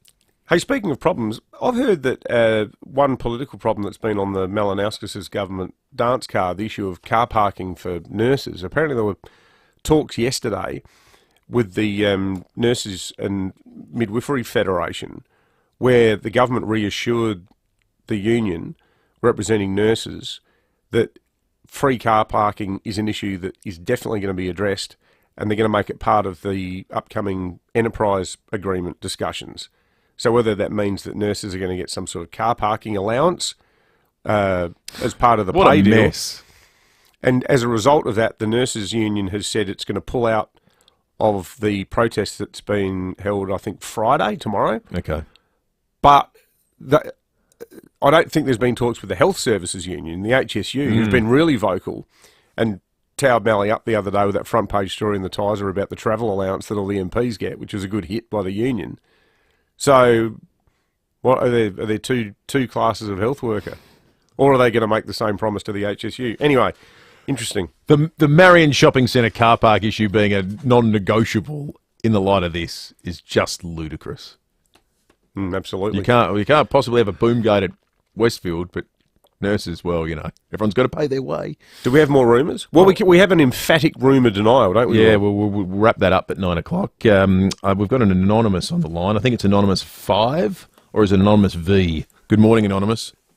Good morning, how are you? Good. What have you got for us? What's the tea? I've got some information about the rail network being taken back by the Malinowskis government. They're saying that it's not going to cost the taxpayers any money. It's actually going to cost the taxpayers $70 million for us to get it back into the government hands. Okay, $70 million. $70 million Yep. is being the actual cost is the rumour, not zero. Yes, that's what it will cost the Australian taxpayers to get it back. Okay. Sounds like a rumour in the know. Yeah, it does, doesn't it? That has a bit of authority around that one. Okay, let's go to Anonymous number 4. Good morning, Anonymous 4. Good morning, fellas. How are you this morning? We're good. Good, thanks, Deep That's Throat. good. Now, a rumour that never got out was that Shane Edwards, after the 2018 grand final where Richmond beat the Crows, Shane Edwards was approached, pretty hard by the Crows to come back here, captain the side, and finish his career here. Well, makes sense. He's been a star player for Richmond, and he is South Australian. You can imagine there'd been a degree of attraction there. Wouldn't surprise me to know that there'd been some contact made. Anonymous number 4. Thank you. Interesting. 8223 We've got a bit of tea coming through for the kettle. Thanks to Smeg. We might take some more rumours shortly. We'll go behind closed doors and we will assess the rumours, including those that have already been debunked, and award a winner before 9 o'clock. But first, let's check traffic. At Gilbertson, there's a smash on Park Road at Walkerville Terrace causing heavy delays inbound. At Begill, another collision there, Woodford Road near Norton Summit Road. At Cleland, we've got heavy fog on the freeway near Mount Barker Road with speeds reduced, while at High Marsh, another collision there, Port Road at the North-South Motorway. Busy South Road at Mile End with a camera today, Cronulla Drive at Redwood Park. 9 pieces of the Colonel's mouth-watering fried gold for only $9.95. That's the original recipe for a great day. Only on Tuesdays. Not everywhere and not forever. Pick up and KFC app only. Adelaide's most accurate traffic on 5AA. City Discount Tires. Get saving this month at City Discount Tires. When you buy 3 Wild Peak AT3W all-terrain tyres, you'll get the 4th tyre free. The perfect tyre for your next adventure. City Discount Tires are a proud multi-tyre and wheel brand retailer offering great service at great prices. Visit citydiscounttires.com.au to find your nearest store. City Discount Tires. We're driven by value. City Discount Tires. Saving for one of these? Maybe this. Then you're going to need one of these. Sorry, we didn't have a sound effect for a Credit Union SA 12-month term deposit account. But invest as little as $5,000 and we can give you 3% interest per annum. Save your way with a Credit Union SA 12-month term deposit account. Minimum $5,000 investment. T's and C's apply. Well, now, have you got a space in your shed, workshop or around the home that is begging to become storage space? I ask you, Will. Well, get on to Sharman Shelving. They love turning any space into a storage space. It'll look good too. One of my favourite parts of the year is spring. Set up all the little potting trays on the Sharman Shelving bench, get my big bag of seedling mix, put all the seeds in. Now, the process is easy, and it involves the excellent Bill and Christine. They'll come to your home, your office, your workshop, your shed, your backyard to measure up, design, deliver and assemble the perfect storage solution in a great range of colours. Yes, goodbye space. Hello storage space. You won't have to lift a finger either. Everything is taken care of for you, aside from the decision about where it goes. You need your finger to point. That's right. It's that easy. When it comes to storage solutions, everybody needs a little Sharman in their life. Call into the showroom at 412 North East Road, Windsor Gardens, or visit their excellent website, sharmanshelving.com.au, or take a look on Facebook.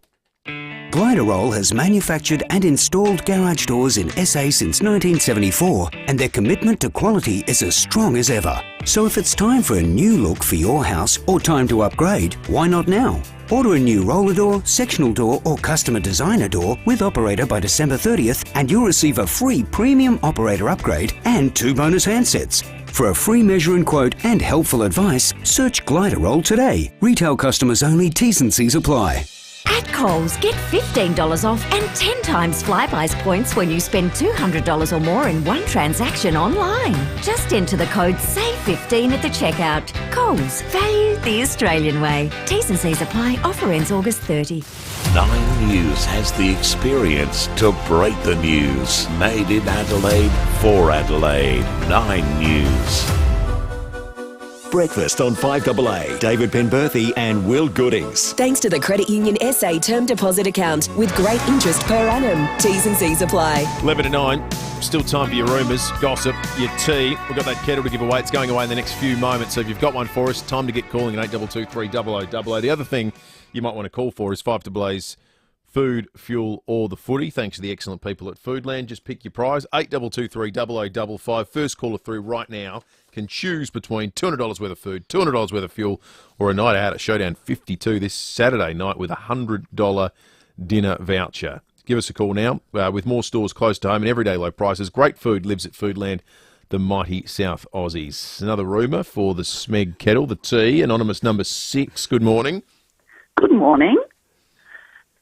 My rumour is that it's an on-air personality whose 2 oldest children, along with his current wife, are planning a surprise Father's Day present for him, a replica white safari suit.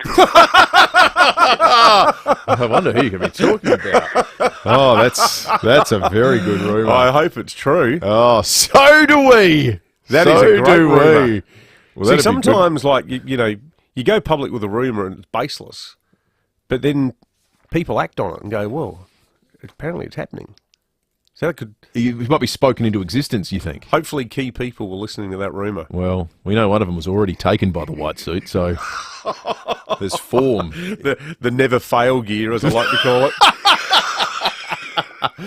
Ross has called in as the first caller through for the 5AA food, fuel or the footy. Morning to you, Ross.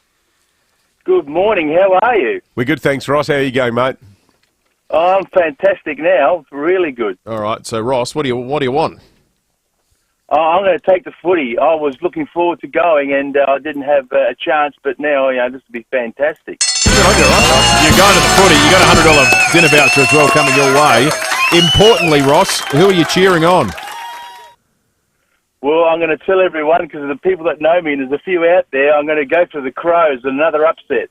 Good on you, Ross. Good on you, Ross. Well done, mate. Thank you, mate. Congratulations to you. Big thanks to Foodland as well, the mighty South Aussies. Love Foodland. It's time for John Blake and Behind Closed Doors, thanks to Aussie Fast Transport Solutions, interstate freight distribution, warehousing and local Adelaide couriers. Call Aussie Fast on 13 13 64. And when we get behind closed... SA's greatest rivalry on radio, the 5AA Sports Show, Rowie and Timmy G. Yeah, welcome along to the sports show. Always a sad time when a player retires, but when it's one of your absolute best ever, well, it cuts deep. Robbie Gray announced that Showdown will be his last ever game for Port Adelaide, a fitting exit, I think, for a 5-time Showdown medalist. Welcome, Rowie. He is one of Port Adelaide's best. Yeah, Jimmy G, that he is or was. Bang! Well, I think you said it right. Appropriate to go out on a showdown, Jimmy G, and show us the back end of him. A great player. He'd be one of my top 5 ever. Port Adelaide bust among the players, and the way I look at it, one less obstacle to get in the way of the Crows' progress back to greatness. But yeah, sad, isn't it? You know, I actually put him higher than that since Port Adelaide started in the AFL. I put Warren Treadray on top, and Robbie a very, very close second. Yeah, that's right. Really sad to see him go. Well, he's an absolute superstar, and the game won't be the same without him. He is an absolute superstar, and we are sorry to see him go. Everything he did was clean. He evolved post his knee injury and really turned into an absolute superstar. Yeah, I feel for him because he played in the grand final and we know what a debacle that was, and 3 losing prelims. Very sad. Well, you know what? Robbie has one more big job to do for his club, and that is to win the showdown and make an absolute hero of himself and the club. Yes, I mean, they're always great games to play in, so you know, I certainly look forward to playing this Saturday night. Geez, listening to that clip, no wonder he's retiring. Doesn't seem to give a crap. How good is Blakey at doing Timmy G's voice? Yeah, it's pretty good. Robbie Gray's understatement, it endears him more to me. I love the fact that his games, he plays with such flair, but off the field, he wants no part of the spotlight. Like, the man is a human highlight machine. Well, was it Rennie said the other day that when he played his 200th, the club organised a press conference and he didn't turn up? No, he wasn't. He told him not to. He wasn't interested. I said they didn't have anything. No. So I'm not doing this. I'm not keen. I know all this week, I know the sports show had a host of, and it was a terrific series of interviews they did with 3 of his teammates to talk about him, because he's just not in the business of talking about himself. What a great guy. What a superstar. I love it. He's great. Now, we have a Smeg kettle to give away, thanks to the excellent people at Smeg. We've been asking you for the tea this morning. Give us the tea, thanks to Smeg.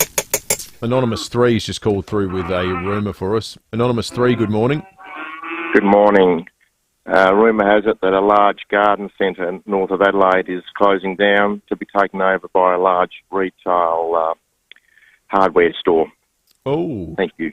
Thank you, Anonymous 3.